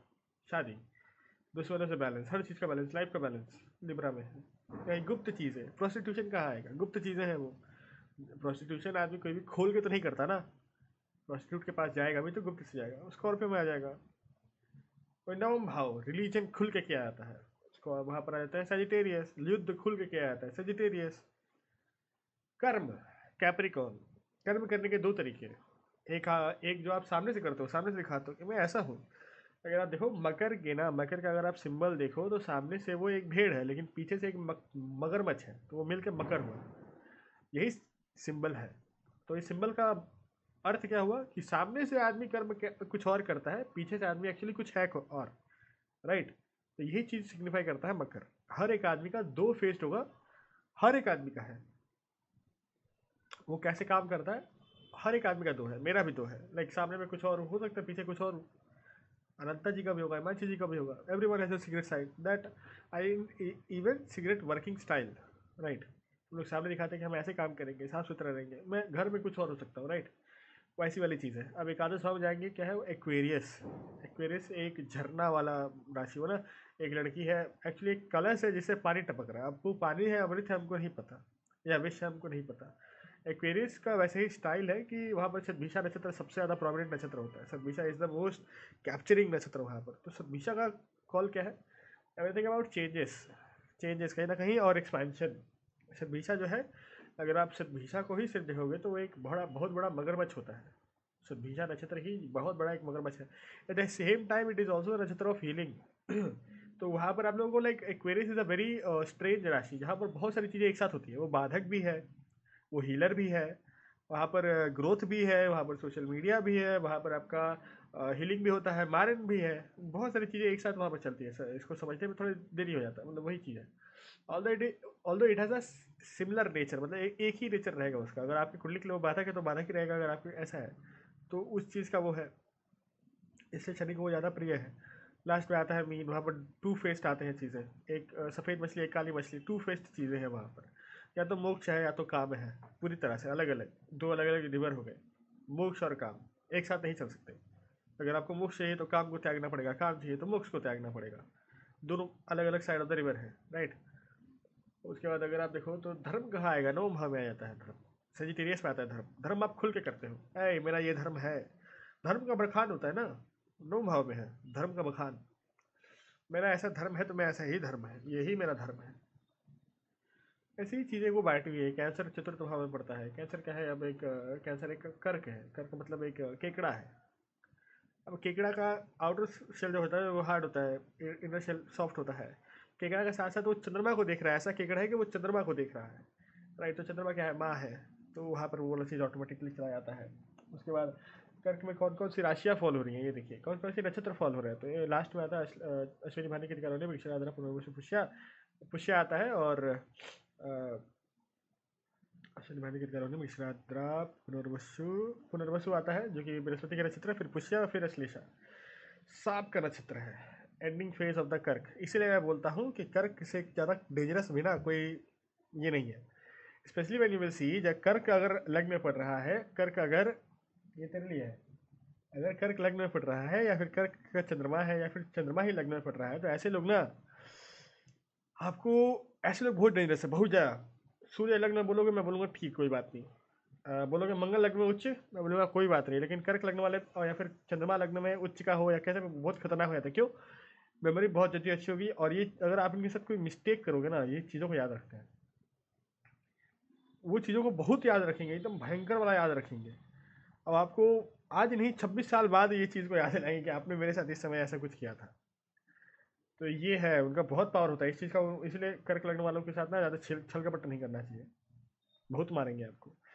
आज बहुत सारी चीज़ें पढ़ रहा था, तो ऐसे एक जन का कमेंट था कि मंगल प्लस राहु है मेरे लग्न में, मरने के बाद भी मारूंगा। तो ये कहीं ना कहीं सही है। मंगल प्लस राहु अगर आपके ऊपर कुछ हो जाए तो भगवान भी नहीं बचाएंगे। तो ये सारी चीज़ें मतलब हैं।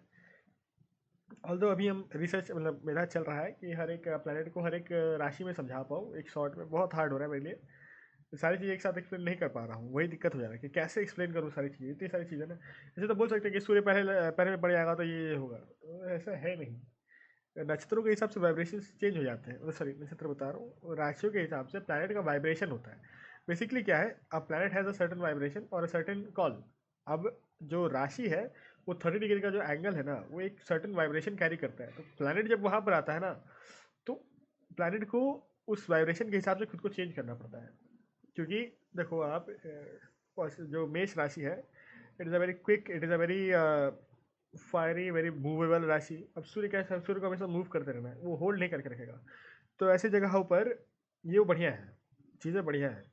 अब सूर्य क्या है, सूर्य अगर आपका बोन स्ट्रक्चर है तो कहीं ना कहीं सूर्य उच्च का होता है तो बोन स्ट्रक्चर बढ़िया होता है, बोन स्ट्रक्चर बढ़िया होता है, बोन बढ़िया होता है। मंगल क्या है आप लोगों को पता नहीं होगा, तो मंगल बोन मैरो है, ठीक है। Blood is Mangal, bone marrow is also मंगल।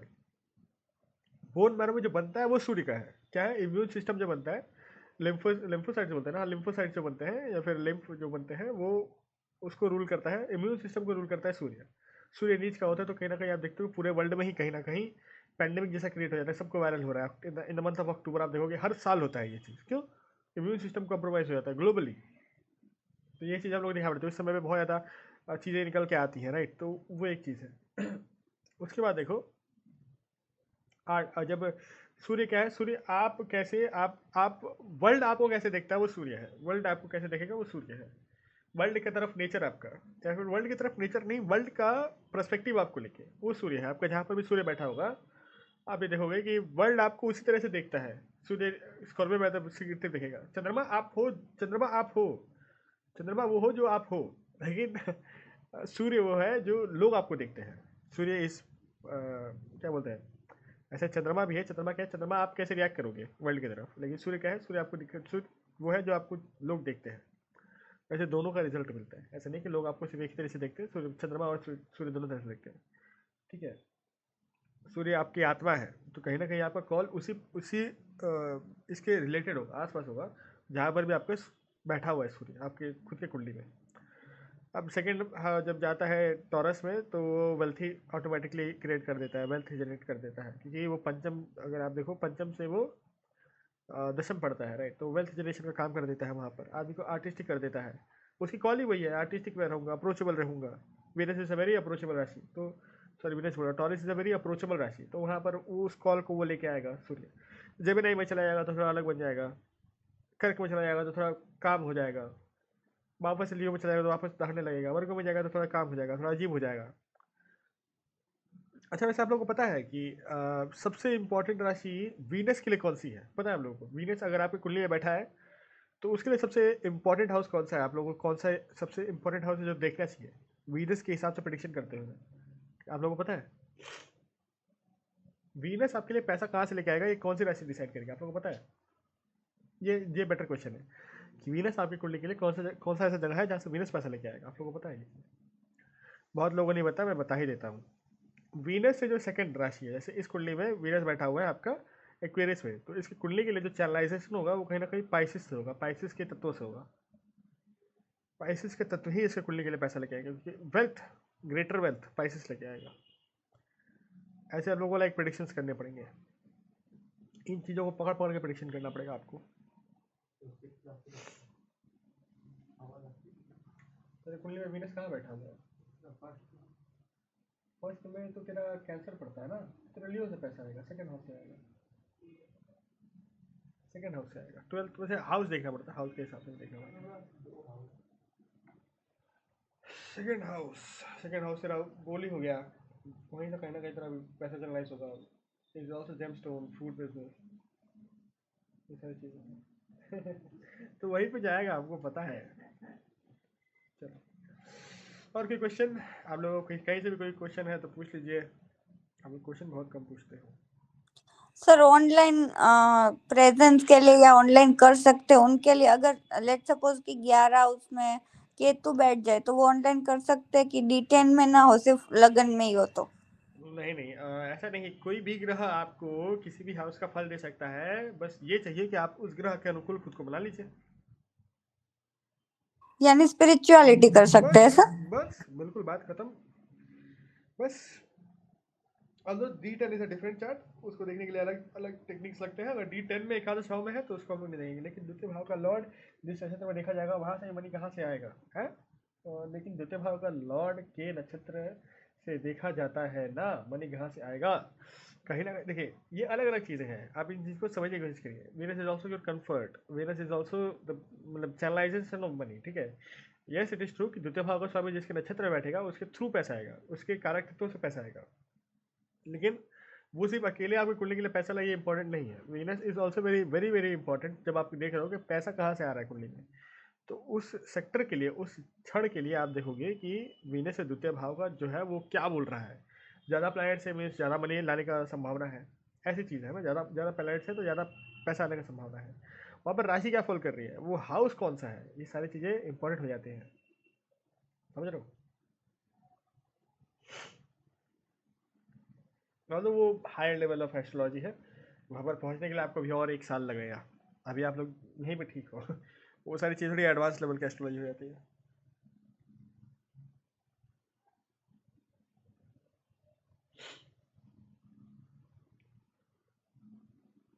और भी क्वेश्चन?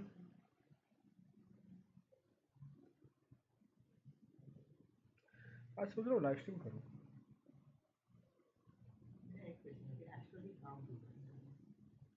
एस्ट्रोलॉजी काम क्यों करता है, इसको मैं एक्सप्लेन तो नहीं कर सकता, क्योंकि अभी तक हमको नहीं पता कि एस्ट्रोलॉजी काम क्यों करती है। But the thing is astrology is a very big collection of data science.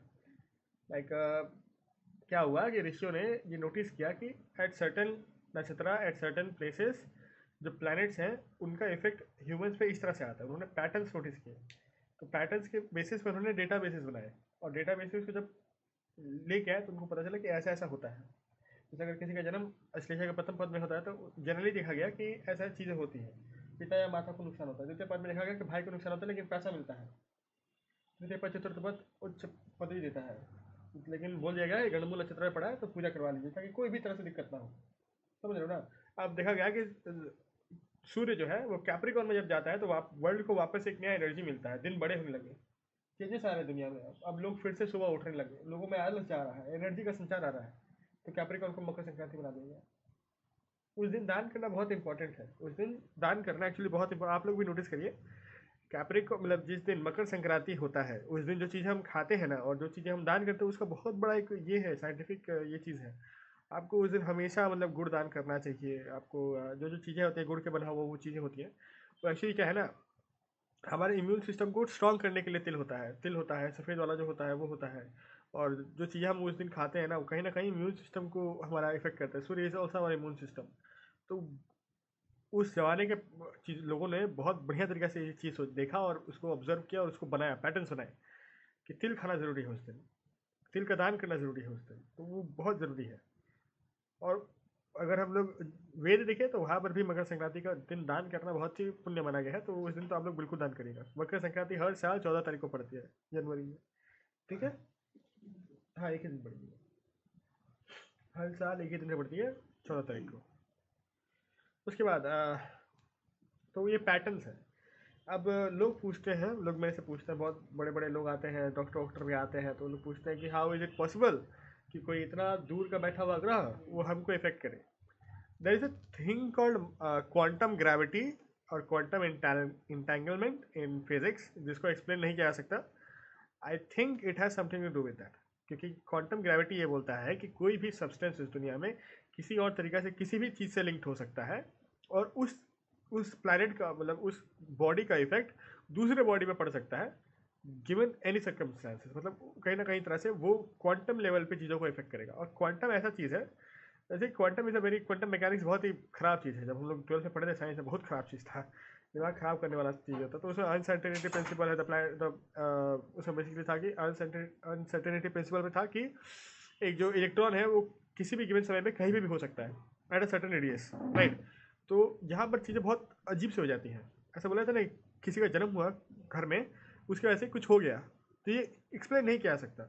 लेकिन जब क्वांटम ग्रेविटी को लोग एक्चुअली साइंटिस्ट जब समझेंगे ना, तो maybe then we can explain it. और क्वांटम इंटेंगलमेंट को जब समझेंगे तब मे बी उस चीज़ को समझ पाएंगे और एक्सप्लोर कर पाएंगे, जिसको हम लोग ऑरा बोलते हैं, एनर्जी बोलते हैं। Maybe it has something to do with that. हम लोग अभी तक उस चीज़ को समझ नहीं पाए हैं, ये हो सकता है। और एनर्जीज तो भाई मैं नहीं समझा सकता, क्योंकि being a science student astrology काम तो करती है, दिस इज 110%। क्योंकि मैंने जो इनको चीज़ें बताई, मैं कहाँ से बताया मैंने, वो काम तो करता है। उन्होंने भी हाँ हाँ हाँ हाँ किए जा रहे थे, तो कैसे हुआ ये चीज़। एस्ट्रोलॉजी काम तो करती है, उसके उपाय भी काम करते हैं। मैंने खुद एक्सपीरियंस हूँ, मैं खुद जीता जाता प्रभाव हूँ, मैं उसका सबूत हूँ कि 2000 समझिए 2023 से पहले, 2023 वाला जो पीरियड था वो it was going to be my bad period, it was going to be okayish period. I was earning 10,000 5,000 a month, कैसे भी करके। Like I was not working on astrology specially, जो ये साल था वो था कि मेरे को एस्ट्रोलॉजी में एकदम ढुका देगा, it will be the greatest year. तो मैं अब यहाँ पर बढ़िया पैसा कमा रहा हूँ। क्यों? क्योंकि मैंने उसके उपाय भी किए। अब द्वितीय भाव में मेरा 9 भाव का समय बैठा हुआ था, मैंने उसके रत्न पहने, वो काम कर रहा है, मुझे पता है कि वो काम कर रहा है। रुद्राक्ष जब मैंने पहने तो मेरा जो सोशल मीडिया ग्रोथ था वो हो गया ठीक ठाक। तो ये काम कर रही है, बट द थिंग इज कैसे कर रही है मुझे नहीं पता। The best answer, possible answer right now I have is, वो एक बहुत ही बड़ा कलेक्शन ऑफ डेटा है। Astrology is a very very big collection of data, जिसको ऑब्जर्व करके बनाया गया है ऋषि मुनियों की तरह। यही हम बता सकते हैं। अब द थिंग इज नाउ, आप लोगों को जो मैं एस्ट्रोलॉजी पढ़ा रहा हूँ ना, जो आप कुछ महान जीवियों के पास जब आप जाएंगे जो कि मॉडर्न एस्ट्रोलॉजी एक चीज़ बोल के नया चालू किए हैं, मॉडर्न एस्ट्रोलॉजी और जेन जी एस्ट्रोलॉजी, पता नहीं ये क्या है, उनको आप ये चीज़ें बताएंगे ना तो आपको वो डूम एस्ट्रोलॉजर बोलेंगे। कुछ नया ही चीज़ें चल रही हैं मार्केट में। जैसे वही हम लोगों को पता था रिलेशनशिप सिचुएशन से, भाई पता नहीं क्या क्या आ गया है, मंचिंग क्रंचिंग पता नहीं क्या क्या आ गया, तो वैसे ही ये चीज़ यहाँ पर भी आ गई है, एस्ट्रोलॉजी को भी इफेक्ट कर रही है। तो वो आपको डूम एस्ट्रोलॉजर बोल देंगे। अगर आप उनको कुछ चीज़ का तर्क देंगे, बोलेंगे कि मेरे पास ये बुक है, मैं यहाँ पर दिखा सकता हूँ आपको, तो किसी ऐसे बुक का वो आपको उदाहरण देंगे जो आप कभी पढ़े नहीं होंगे, राइट। और आपके पास इतना समय नहीं है कि आप एक पूरा वेद वाले बुक को उठाओ एक प्रूफ करने के लिए कि वो गलत है। हमारे साथ ये हुआ 2-3 दिन पहले। एक आदमी थे जो अश्लेषा नक्षत्र को बहुत ज़्यादा ग्लोरीफाई कर रहे थे। मेरे को दिक्कत नहीं है कि आप अश्लेषा नक्षत्र के बारे में अच्छी चीज़ें बता रहे हो, लेकिन ये भी बताओ कि ये गंडमूल में से एक है जिसमें जन्म लेने वाले जातक का जीवन में प्रॉब्लम्स आ सकते हैं। ये आप नहीं बता रहे पूरे वीडियो में। आप बस बता रहे हो कि Ashlesha, if the people are born in Ashlesha nakshatra they will have beautiful eyes, they will have attractive, और बहुत सुंदर सुंदर लड़कियों का सिर्फ फोटो दिखा दे रहे हो without having any concrete proof that they are born in that nakshatra. आप एंजेलिना जोली की फोटो दिखा दे रहे हो saying that oh she has this type of facial feature. आपके पास जब उनका बर्थ डिटेल ही नहीं है, अगर आपके पास उनका बर्थ एग्जैक्ट टाइमिंग नहीं है, तो how can you prove that she was born in this nakshatra? So people are really doing whatever they want. तो इसलिए बहुत ही मुझे दिक्कत है, मतलब सही में दिक्कत है। क्योंकि अब सोचिए एस्ट्रोकार्टोग्राफी का क्या होता है सर। जनरली एस्ट्रोकार्टोग्राफी बहुत मज़ेदार चीज़ है, मुझे भी सीखना है। मुझे कोई भी ऐसा बुक नहीं मिला ठोस जहाँ पर मैं उस चीज़ को सीख पाऊँ। मुझे बहुत ही इंटरेस्टिंग है वो चीज़, मुझे सीखना है, लेकिन अभी तक एक भी बुक मुझे ऐसा नहीं मिला जो इस चीज़ के ऊपर बात करती है, एस्ट्रोकार्टोग्राफी के ऊपर बात करती है। वो मुझे बहुत ही परेशान भी करता है। मुझे एक देख रहा हूँ कहीं ना, बेसिकली एस्ट्रोकार्टोग्राफी इज़ अ थिंग जहाँ पर प्लैनेट, मतलब जन्म के हिसाब से कुछ लाइंस बनते हैं, देर आर मल्टीपल लाइंस, और वो बता सकते हैं कि आपका जो पार्टनर है वो किस जगह से आएगा, आपका सबसे बढ़िया ग्रोथ किस जगह पर मिलेगा। Because there are certain lines है, जब मून लाइन्स है, सन लाइन है, ये एक जगह पर क्रॉस कर रही हैं। तो उस चीज़ों को देख के आप ये बता सकते हो कि एक जातक का जीवन सबसे ज़्यादा राइज किस जगह पर करेगा। तो ये एस्ट्रोकार्टोग्राफी के भीतर आता है। Cartography is map. हाँ बोलो मनिंदर जी, बोलो। सर जैसे कि चलो उसमें पता चल भी गया कि हमें कहाँ जाना है, लेकिन हम चाहे तो थोड़ी ना जा सकते, वो तो दशा के ऊपर डिपेंड होगा ना।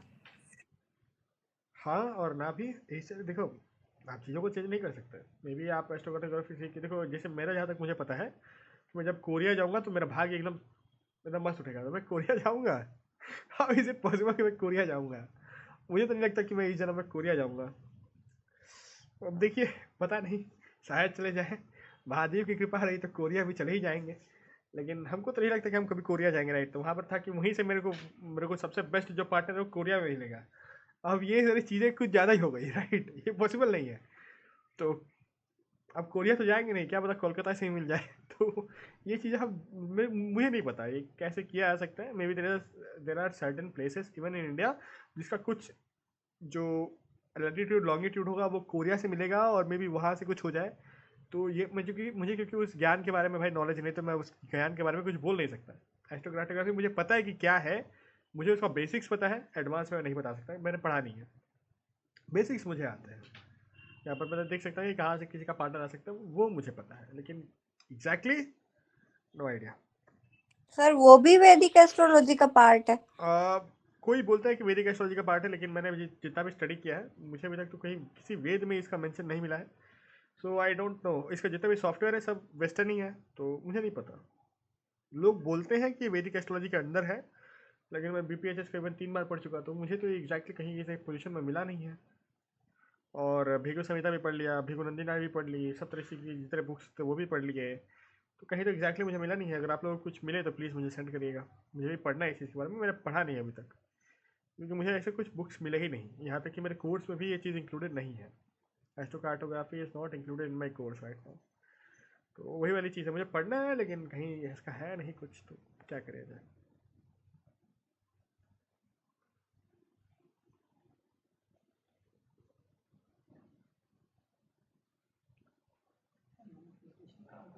यस, मैनिफेस्टेशन काम करता है।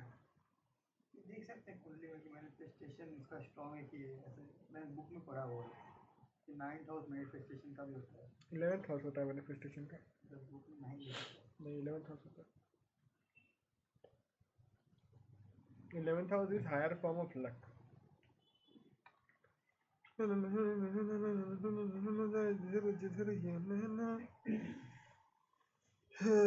और कोई क्वेश्चन नहीं है आप लोगों को? हिमांशी जी तो कोई क्वेश्चन ही नहीं पूछती।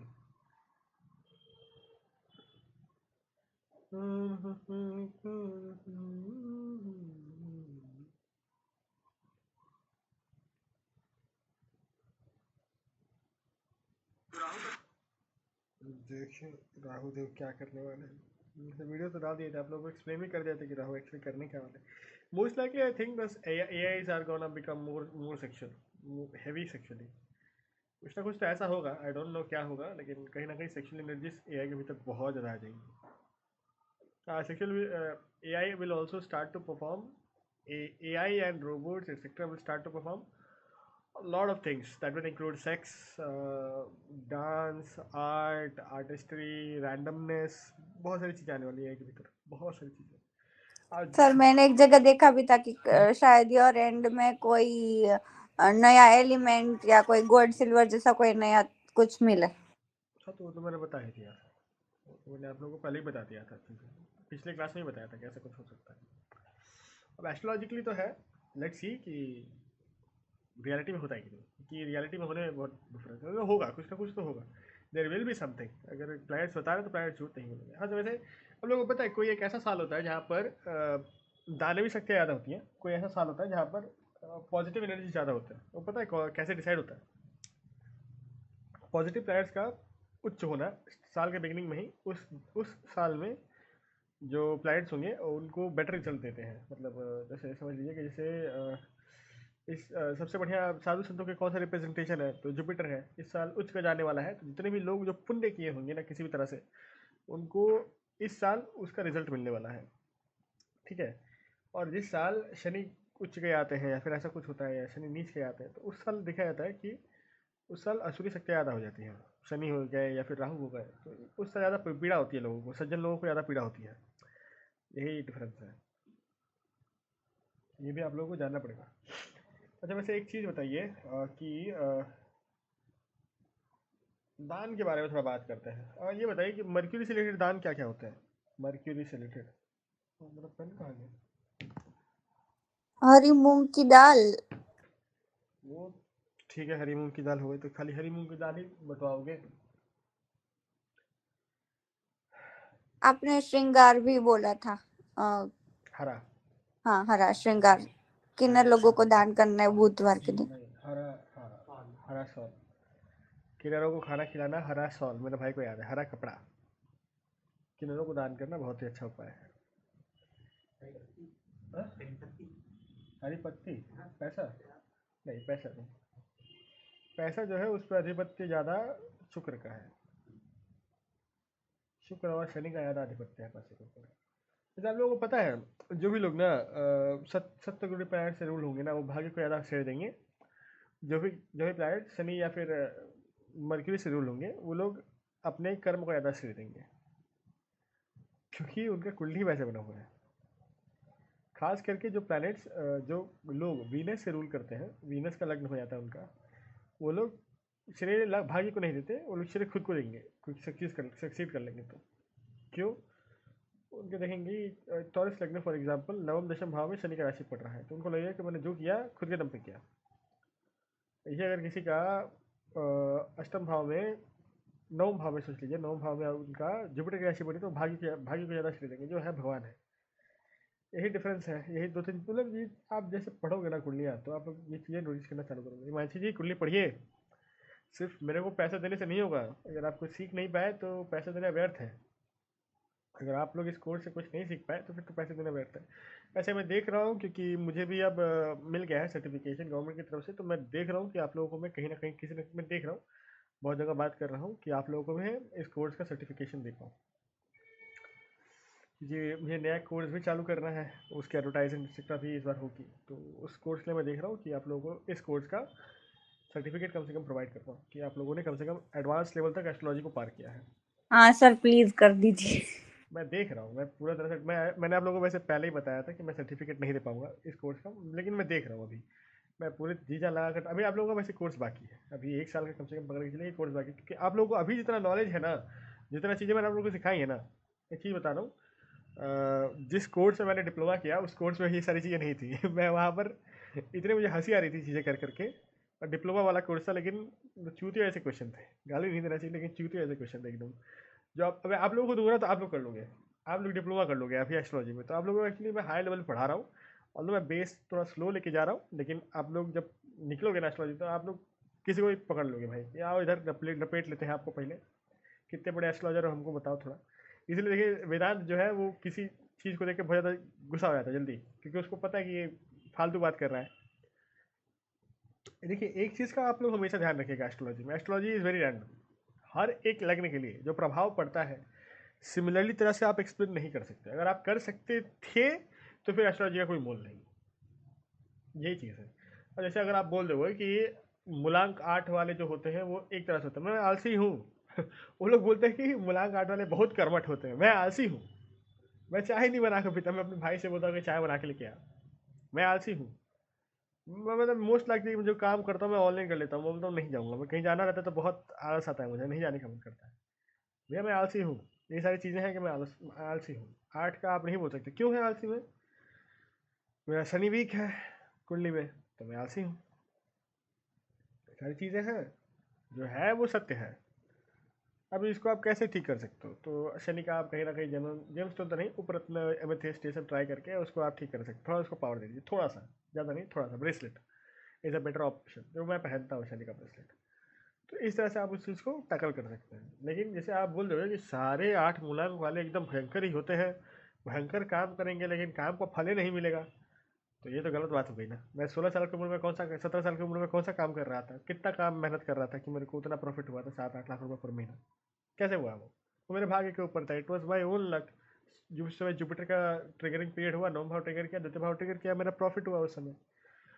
एस्ट्रोलॉजी इज़ वेरी रैंडम, चीज़ें हर एक जन के कुंडली में आपको, जो आपको इफेक्ट सेम दिखाई पड़े, दो कुंडलियों में सेम चीज़ें हो रही हैं, लेकिन उसे कारक तत्व भी अलग अलग हो सकते हैं, कॉजिंग सेम प्रॉब्लम हो रही है, पेट के संबंध है प्रॉब्लम, लेकिन पेट से संबंधित प्रॉब्लम सारे के सारे ग्रह दे सकते हैं। जुपिटर होगा तो लिवर से संबंधित दिक्कत हो जाएगा, सैटर्न होगा तो लोअर पार्ट मतलब फिस्टुला भी हो जाएगा, मार्स होगा तो फिर अगर ब्लड निकलेगा कहीं ना कहीं से, ब्लड निकलेगा, राइट, फिस्टुला में ब्लड निकलता है, फिशर में ब्लड निकलता है। केतु बैठेगा तो किडनी से रिलेटेड प्रॉब्लम देगा। माइल्स सैटर्न देता है, जुपिटर देता है, मार्स देता है, तीनों पैर दे सकते हैं क्योंकि खून निकल रहा है वहाँ से। और जो मवाद वाली चीज़ें होती है जहाँ पर मवाद बनता है वो सैटर्न देता है, पस जहाँ पर बनता है वो सैटर्न देता है, सैटर्न पस का कारक है। जैसे सैटर्न की दृष्टि हो गई अष्ट भाव पे, या फिर सैटर्न बैठा हुआ है अष्टम भाव पे, तो ये सारी चीज़ें वो देता है।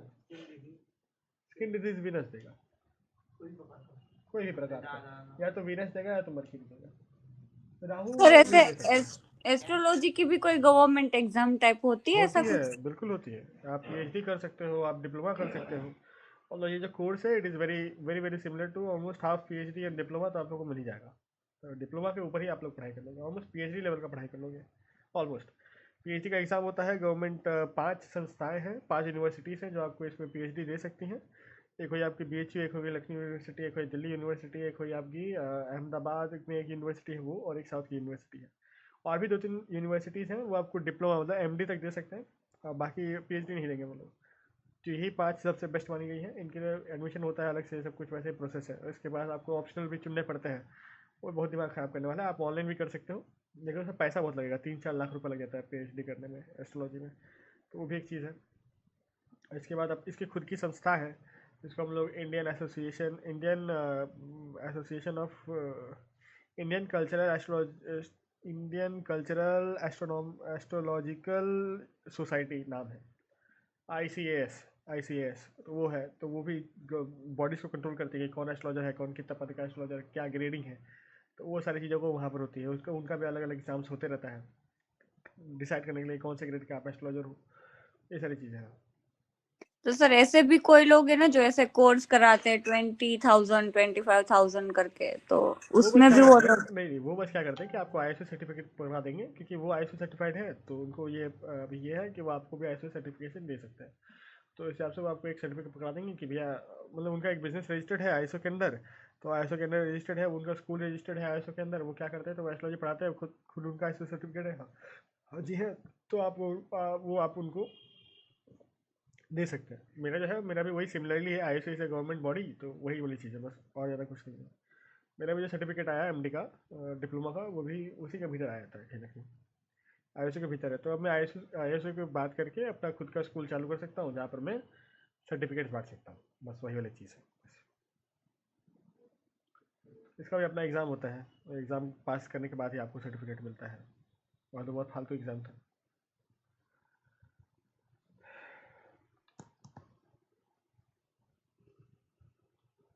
एस्ट्रोलॉजी है।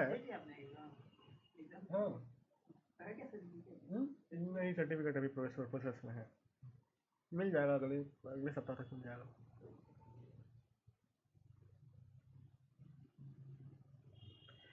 चलिए, फिर और कोई क्वेश्चन आप लोगों को अभी?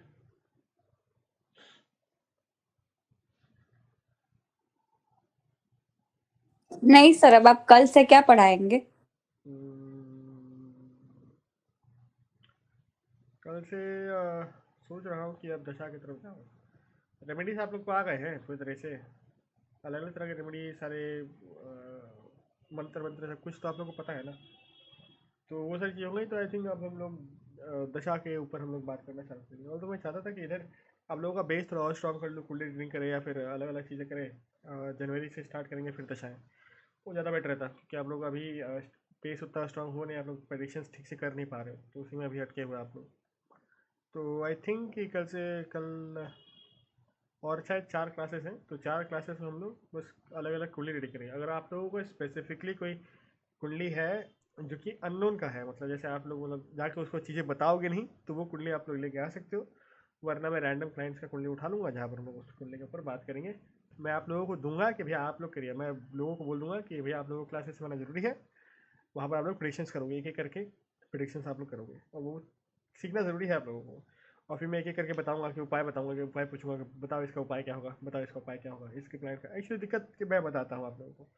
जब आप लोग एक प्रोफेशनल एस्ट्रोलॉजर बन जाओगे, जहाँ पर आप लोग डेली बहुत लोगों से कंसल्ट करोगे, दिक्कत ये है ना कि वो आपकी उपाय सुनना ही नहीं चाहेंगे। तो लाइक 100 में से सिर्फ 10 लोग होंगे ऐसे जो आप लोगों को जितना उपाय बताओगे ना वो करेंगे। एक्चुअली बात यह है कि 50% लोग तो आपके उपाय सुनना ही नहीं चाहेंगे। 50 में से जो 50% सुनेंगे, वो 25% करेंगे ही नहीं, वो उपाय सुन लेंगे लेकिन करेंगे नहीं। और उसके बाद भी जो 25% बचे हैं, उसमें से भी सिर्फ 10 लोग वो उपाय करेंगे, 15% आधा करेंगे आधा नहीं करेंगे, और फिर उनकी लाइफ में कुछ होगा तो आपको ब्लेम करेंगे। ठीक है, तो इन सब चीज़ों से आप लोगों को पहले ही चीज़ें मतलब दिमाग में ठीक करके रखनी पड़ेंगी कि ऐसे ऐसे है। जैसे आप लोगों को भी मैंने जो जो उपाय बताया, आप सब नहीं कर रहे हो, हिमांशु जी आप भी हो, मित्तल जी आप भी हो, आप सारे उपाय नहीं कर रहे हो, तो वैसे ही कुछ लोग हैं, राइट। तो सारे उपाय आपको जानने की ज़रूरत है नहीं एक्चुअली। आप एक्चुअली देखा जाए तो मैं इसी कुंडली में कितना उपाय बता सकता हूँ, मैं इस कुंडली से कम 100 उपाय बता सकता हूँ, और 10 अलग अलग पूजा जो इस आदमी को करने की ज़रूरी है, आवश्यकता है, वैसे कर सकता हूँ, फोर्स कर सकता हूँ, लेकिन मैंने नहीं किया। क्यों? क्योंकि पहले बात आप लोगों को समझना पड़ेगा कि वो जो सामने वाला जो जातक है वो क्या करता है, उसके पास इतना टाइम है, तो वो 2-3 चीज़ें हो गई। अब किसी किसी कंडीशंस में सर्टन प्लैनेट्स का ये काम करना बहुत आवश्यक बन जाता है। ऐसे अगर जैसे उस कुंडली के लिए केतु इतना परेशान कर रहा था, तो केतु का दान उसके लिए इंपॉर्टेंट बन जाता है, जुपिटर का दान उसके लिए इंपॉर्टेंट बन जाता है। लेकिन किसी किसी कुंडली के लिए जैसे एक मंत्र जाप काफ़ी है, तो उसी तरफ से हम लोग उसको कर देते हैं कि भैया मंत्र जाप ही कर लो एक कम से कम। कुछ लोग वो भी नहीं करेंगे, तो ऐसे कंडीशंस में आप लोगों को फिक्स मतलब फ्लेक्सिबल होना पड़ेगा। फॉरेन क्लाइंट्स मिलेंगे तो बोलेंगे कि हमारे पास तो मंदिर ही नहीं है, तो हम दान कहाँ करें, तो इसलिए मैं फॉरेन क्लाइंट्स को एक्स्ट्रा चार्ज करता हूँ। जब आप लोग मंदिर में रहते हो, मतलब फॉरेन में रहते हो, तो उस हिसाब से मुझे फिर सब कुछ एडजस्ट करना पड़ता है, या तो वास्तु का उपाय दूंगा या तो इधर उधर दूंगा, कुछ ना कुछ तो करूँगा, वही वाली चीज़ें हैं। अभी ये सोच रहा हूँ कि एक और चीज़ है जहाँ पर मैं कुछ श्योर शॉर्ट प्रेडिक्शंस मेथड बता सकता हूँ आप लोगों को, लाइक जैसे ये प्रेडिक्शन मेथड हर जगह काम करेंगे, आप इसको लाइक अप्लाई करोगे तो ये होगा ही होगा। इसलिए होंगी ही होंगी। तो वो हम लोग कर सकते हैं आगे बारे में क्लासेस में। कुछ चार्ट रीडिंग कर लेते हैं और सर पूछते हैं कुछ क्वेश्चन। ज्यादा प्लानिट एक घर पे बैठ जाए ना तो ऐसा कुछ करवाना, उसमें काफी दिक्कतें आती है। वो एडवांस लेवल का चीज़ें हैं जी, वो एडवांस लेवल में चली जाएंगी, क्योंकि वहाँ पर आपको उसको हम लोग बोलेंगे ग्रह युद्ध बोला जाता है, ग्रह युद्ध। फिर वहाँ पर देखना पड़ता है कि ग्रह युद्ध में जीत कौन रहा है, फिर उसको देखना पड़ता है कि उसकी डिग्री क्या है, उसका एक्चुअली उसे बहुत सारी चीज़ें देखनी पड़ती है, नक्षत्र क्या है, किस नक्षत्र में ये सारी चीज़ें हो रही हैं। नॉर्मली 5 प्लैनेट वाला 6 प्लैनेट एक जगह पर बैठा हुआ है ना, ये कुंडलियों को मुझे देखने का मन नहीं करता। प्रॉब्लम ये है कि जैसे ही अगर कोई बच्चा है जिसका उस जगह पर जन्म हुआ है, अब सोचिए सारे के सारे प्लैनेट जो है अष्टम भाव से ट्रिगर हो रहे हैं, तो ये पक्का है कि तांत्रिक बन ही जाएगा। बहुत हद तक चाहते थे ना, ये तांत्रिक ही बनेगा। 6th हाउस से बन रहा है तो रोग रिपोर्टेड से परेशान रहेगा। अब डिपेंड करता है कि कौन उस ग्रह युद्ध में जीत रहा है। अगर कोई पॉजिटिव प्लैनेट जीत रहा है तो इसको बहुत बढ़िया जॉब में लेके जाएगा, एमएनसी में लेके जा सकता है, एक्सेट्रा एक्सेट्रा। कि 12th हाउस का लॉर्ड भी कहीं ना कहीं 7th में ही बैठा होगा, सॉरी 6th में ही बैठा होगा। वहीं पे कोई खराब ग्रह जीत रहा है तो वहाँ पर उसको लेके जाएगा रोग रिपोर्टेड की तरफ। अब प्रथम भाव में बैठ गया तो सारे के सारे पीड़ा लग्न में ही आ गई। अब पॉजिटिव प्लैनेट जीत रहा है, लग्नेश जीत रहा है, तब तो ठीक है, लेकिन यही नेगेटिव प्लैनेट जीत रहा है तो बस बम्बू आ गया लाइफ में। बहुत कन्फ्यूजन, बहुत बहुत दिक्कत हो जाता है वहाँ पर। इसलिए मैं जनरली उन कुंडलियों को मैं हटाओ, इनको मुझे देखने का मन नहीं है। आप लोग भी जब चालू करोगे, एक्चुअली उसमें और एक दिक्कत है कि प्रेडिक्शंस नहीं बैठेंगे आपके। प्रेडिक्शंस जो है आपके नहीं बैठेंगे। अच्छा, आप लोगों को पता है कि एक प्लैनेट जो है कि वो लाइक कैसे रिजल्ट देगा, जैसे बोला जाता है ना कि 25% रिजल्ट देगा, 50% रिजल्ट देगा या फुल रिजल्ट देगा। आप लोगों को अवस्था के बारे में पता है प्लैनेट्स की? बाल अवस्था, मृत अवस्था, यौवन अवस्था, वृद्ध अवस्था, इन सब में प्लैनेट्स के अलग अलग ये हो जाते हैं, वाइब्रेशंस हो जाता है। तो उनके वजह से उनका जो रिजल्ट का जो इंटेंसिटी है उस हिसाब से कटता है या बढ़ता है। अब जैसे सोचिए कोई बढ़िया योग कारक ग्रह मृत अवस्था में है तो उसको हम लोग क्या देंगे, उसको पावर देना ही पड़ेगा। जैसे वो मृत अवस्था में 30% रिजल्ट दे रहा है, 20% रिजल्ट दे रहा है, तो उसको हम लोग को बढ़ाना पड़ेगा। कैसे बढ़ाएंगे? रत्न पहना के। यही तो दिक्कत होता है ना, जैसे कोई बाल अवस्था में बैठा है तो उसको हम लोग कैसे पावर देंगे? रत्न पहना के। अगर यौवन अवस्था में बैठा हुआ है कोई ग्रह जो कि बढ़िया रिजल्ट दे रहा है, 80, 85%, 100% रिजल्ट दे रहा है, तब तो अति उत्तम, उसको छोड़ दीजिए, छेड़ने की जरूरत नहीं है। उसके आसपास का मंत्र जाप करवा दीजिए, बस काम खत्म हो जाएगा। या तो बोले कि उसके इष्ट का पूजा कर लीजिए, तो चीज़ें खत्म हो जाएंगी। अब यही मुझे ज़्यादा छेड़ने जाओगे तो फिर दिक्कत हो जाएगा। यही सारी चीज़ें हैं। वैसे उच्च का ग्रह क्यों खराब रिजल्ट देते हैं, नीच ग्रह क्यों अच्छे रिजल्ट देते हैं, ये सब तो आपको पढ़ा दिए हैं। खैर, हम लोग इसी चीज़ के बारे में बात करेंगे, कुछ शॉर्ट प्रेडिक्शन मेथड्स जो हमेशा काम करेंगे आपके लिए, और कुछ कुंडलियों का विश्लेषण 1 तारीख से, मतलब नेक्स्ट ईयर से हम लोग चालू करेंगे। और टाइमिंग एग्जैक्ट कैसा मेथड बताऊंगा जिससे आप किसी भी चीज़ का होने का टाइमिंग पता कर लोगे, अराउंड का टाइम पता कर लोगे, कम से कम अराउंड का। ऐसा ऐसा मेथड है मेरे पास, इसी वजह से ना मेरे उसी में ज़्यादा पकड़ है, टाइमिंग से मेरा ज़्यादा पकड़ है। जब मैं चीज़ बोलता हूँ वो हो जाता है। अभी आप लोगों को एक मेथड दिखा सकता हूँ जहाँ पर एक जन ने बोला था कि सर जैसा आपने बोला था ना मेरी ब्रेकअप हो गई। वो आदमी मुझे बोल रहा है सर आपने जैसा बोला था मेरा ब्रेकअप हो गया। और फिर जैसे मैंने उसको बोला था कि इस समय के बीच में बहुत सारी लड़ाई मत करना, उस लड़ाई करके काम से रेजिग्नेशन दे दिया। तो ये इसी वजह से मुझे पता है कि चीज़ें कैसे होती है, तो वो आप लोगों को सिखा दूंगा, तो वहाँ पर आप लोग फिर आराम से काम कर लोगे, अपना निकाल लोगे। यही तो बस ज्योतिष के बाद लोग क्यों आता है, जानने के लिए कि आगे क्या होने वाला है और पीछे क्या हुआ है। नॉर्मली आप जैसे लोगों को 2-3 चीज़ें बता दोगे ना तो वो मान लेते हैं, लेकिन कुछ कुछ ऐसे अड़ियल आदमी आपके पास आएंगे जो बोलेंगे मेरे मामा का नाम बता दो, तो आप उनको बोलना कि भैया आप जा रहे हो खुद या हम लात मार के निकाले आपको। अब आपके ऊपर है कि आप उसका फीस वापस करोगे नहीं करोगे, बस बात किए ना, आपने टाइम दिया ना, कुंडली देखा ना, फीस तो वैसे आपका है। बाकी यही बात है कि अलग है आप लोगों का। जैसे अब देखिए, एक बहुत ही इंपॉर्टेंट चीज़, हम लोग ना जैसे कुछ योगों के बारे में बात करेंगे, जब हम लोग का टाइमिंग हो जाएगा ना फिर योगों के बारे में बात करेंगे। और योग कब फलित होंगे, क्योंकि टाइमिंग जब आप लोग का सीख जाओगे तो फिर योग का आप लोग सीख पाओगे।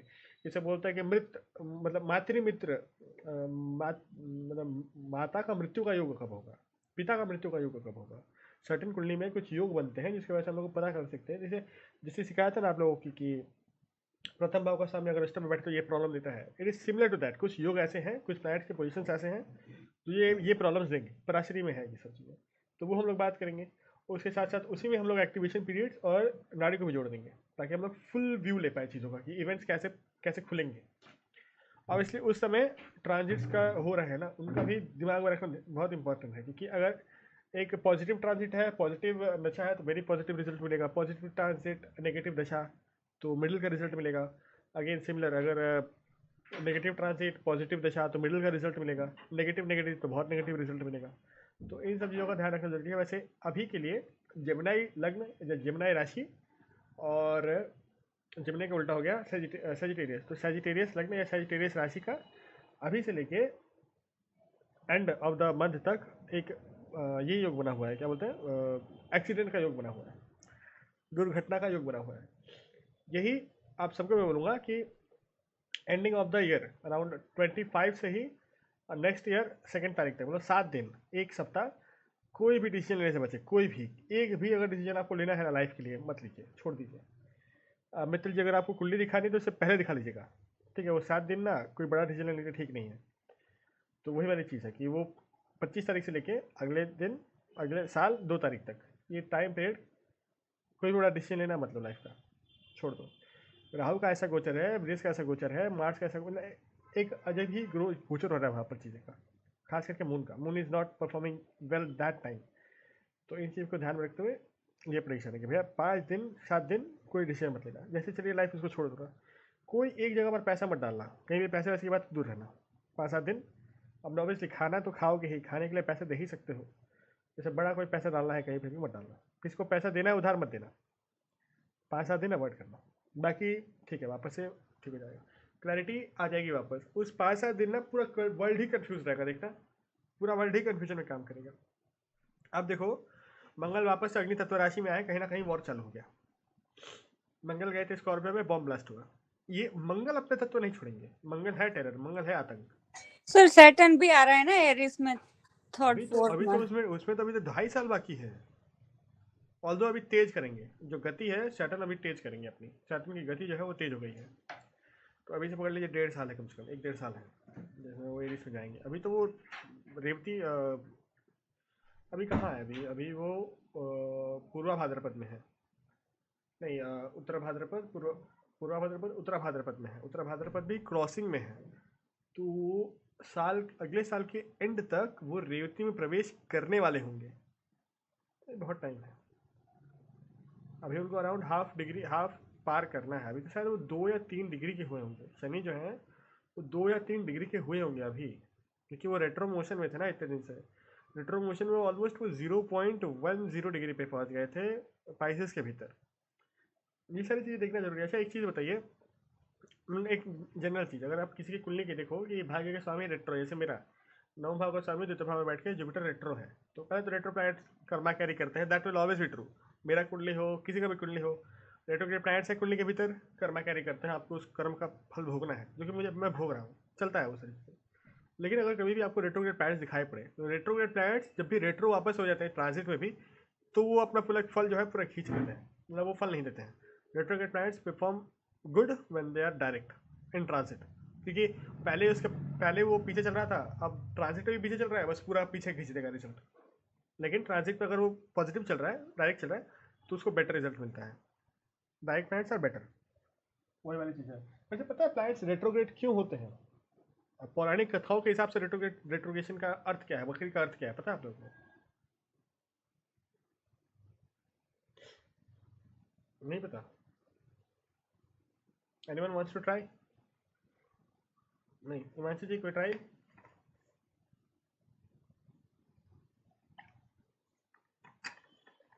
हिमांशु जी लगता है सो गई।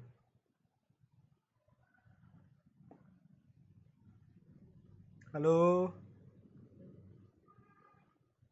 हेलो मैडम जी घर पे हैं? लगता है हिमांशु जी सो गई है। मे बी उस प्लैनेट से रिलेटेड कुछ बेकार काम किया होगा। नहीं, I am talking about like planets retrograde क्यों जाते हैं, बेकार काम किया होगा तो वो तो ठीक है, दैट इज पॉसिबल कि अगर किसी कुंडली में बहुत ज़्यादा रेट्रोग्रेशन है तो मतलब कार्मिक बहुत ज़्यादा है कुंडली, that is very much possible. लेकिन प्लैनेट्स रेट्रोग्रेड क्यों जा रहे हैं, वो आपको बोलना क्या चाहते हैं, पता नहीं पता, मैं बता देता हूँ। जब भी कोई ग्रह रेट्रोग्रेड मोशन में जाता है ट्रांजिट में, तो वो आपको बोल रहा है कि भैया जिस प्लेस में मैं ट्रांजिट में गोचर रिवर्स जा रहा हूँ ना, उस प्लैनेट के कारक तत्वों से रिलेटेड मैं आपको एक चांस दे रहा हूँ कि अगर आपने कोई मिस्टेक किया है ना, तो उस मिस्टेक को सुधार लीजिए। For example, Mars going retrograde is, जैसे मार्स, अगर आप लोगों को नोटिस हो कि कर्क में जब भी वो रेट्रोग्रेड गया था तो पूरे वर्ल्ड को एक थोड़ा सा ब्रीफ मोमेंट ऑफ पॉज मिला था फ्रॉम वॉर। प्लैनेट मार्स ने बोला कि भाई वॉर बहुत हो गया, थोड़ी देर के पॉज ले लो, मैं आप लोगों को एक चांस दे रहा हूँ जहाँ पर आप वॉर से संबंधित या लैंड से संबंधित कोई दिक्कत को आप सॉल्व कर लो। लेकिन वर्ल्ड ने किया नहीं, तो अगेन जब वो रेट्रोग्रेशन से फुल मोशन में आया तो again we saw war etcetera etcetera. Mercury जब अभी रेट्रोग्रेड गए थे तो कहाँ से गए, तो अष्टम भाव से निकल के वो सप्तम भाव तक रेट्रोग्रेड में गए थे, मतलब स्कॉर्पियो से निकल के लिब्रा तक वो रेट्रोग्रेड में गए थे। बेसिकली मर्क्यूरी क्या है, कम्युनिकेशन है, तो mercury at that time had the energy कि भैया अगर देखिए, अगर आपने अष्टम भाव से रिलेटेड, आपने मतलब 6th हाउस है, 3rd हाउस है, कम्युनिकेशन से रिलेटेड या फिर रिलेशनशिप में कोई चीज़ छुपा के कर दी है जो कि रिलेशनशिप को आगे चल के आपको नुकसान पहुंचाएगी, तो मर्क्यूरी अभी बोल रहा है कि भैया कम्युनिकेशन कर लो। मर्क्यूरी रेट्रोग्रेड में है ना, मर्क्यूरी बोल रहा है कि उस चीज़ को सुधार लो। जुपिटर रेट्रोग्रेड, धर्म से रिलेटेड अगर आपने कोई गलती की है तो वो अभी आपको टाइम दे रहा है कि उस चीज़ को सुधार लो आप। सैटर्न रेट्रोग्रेड, कर्म से संबंधित कोई प्रॉब्लम आपने क्रिएट किया है, उस चीज़ को सुधार लो। चीज़ों को सुधारने के लिए प्लैनेट रेट्रोग्रेड जाते हैं। जब भी प्लैनेट कोई रेट्रोग्रेड होता है किसी एक हाउस का, आप देख रहे हो कि आपकी कुंडली में वो रेट्रोग्रेड जाने वाला है, तो आप नोटिस करो, सोचो कि क्या आपने इस प्लैनेट से रिलेटेड कोई गलत काम किया है। अगर किया है तो retrogression motion is the best period of time जब उस प्लैनेट से रिलेटेड आप चीज़ों को ठीक कर लो। बस यही उसका पावर है। सॉरी यार, सर्दी हो गया मुझे। चलिए, हो गया काम आज के लिए, इतना ही। मिलेंगे फिर नेक्स्ट क्लास में, कल। चलिए, गुड नाइट।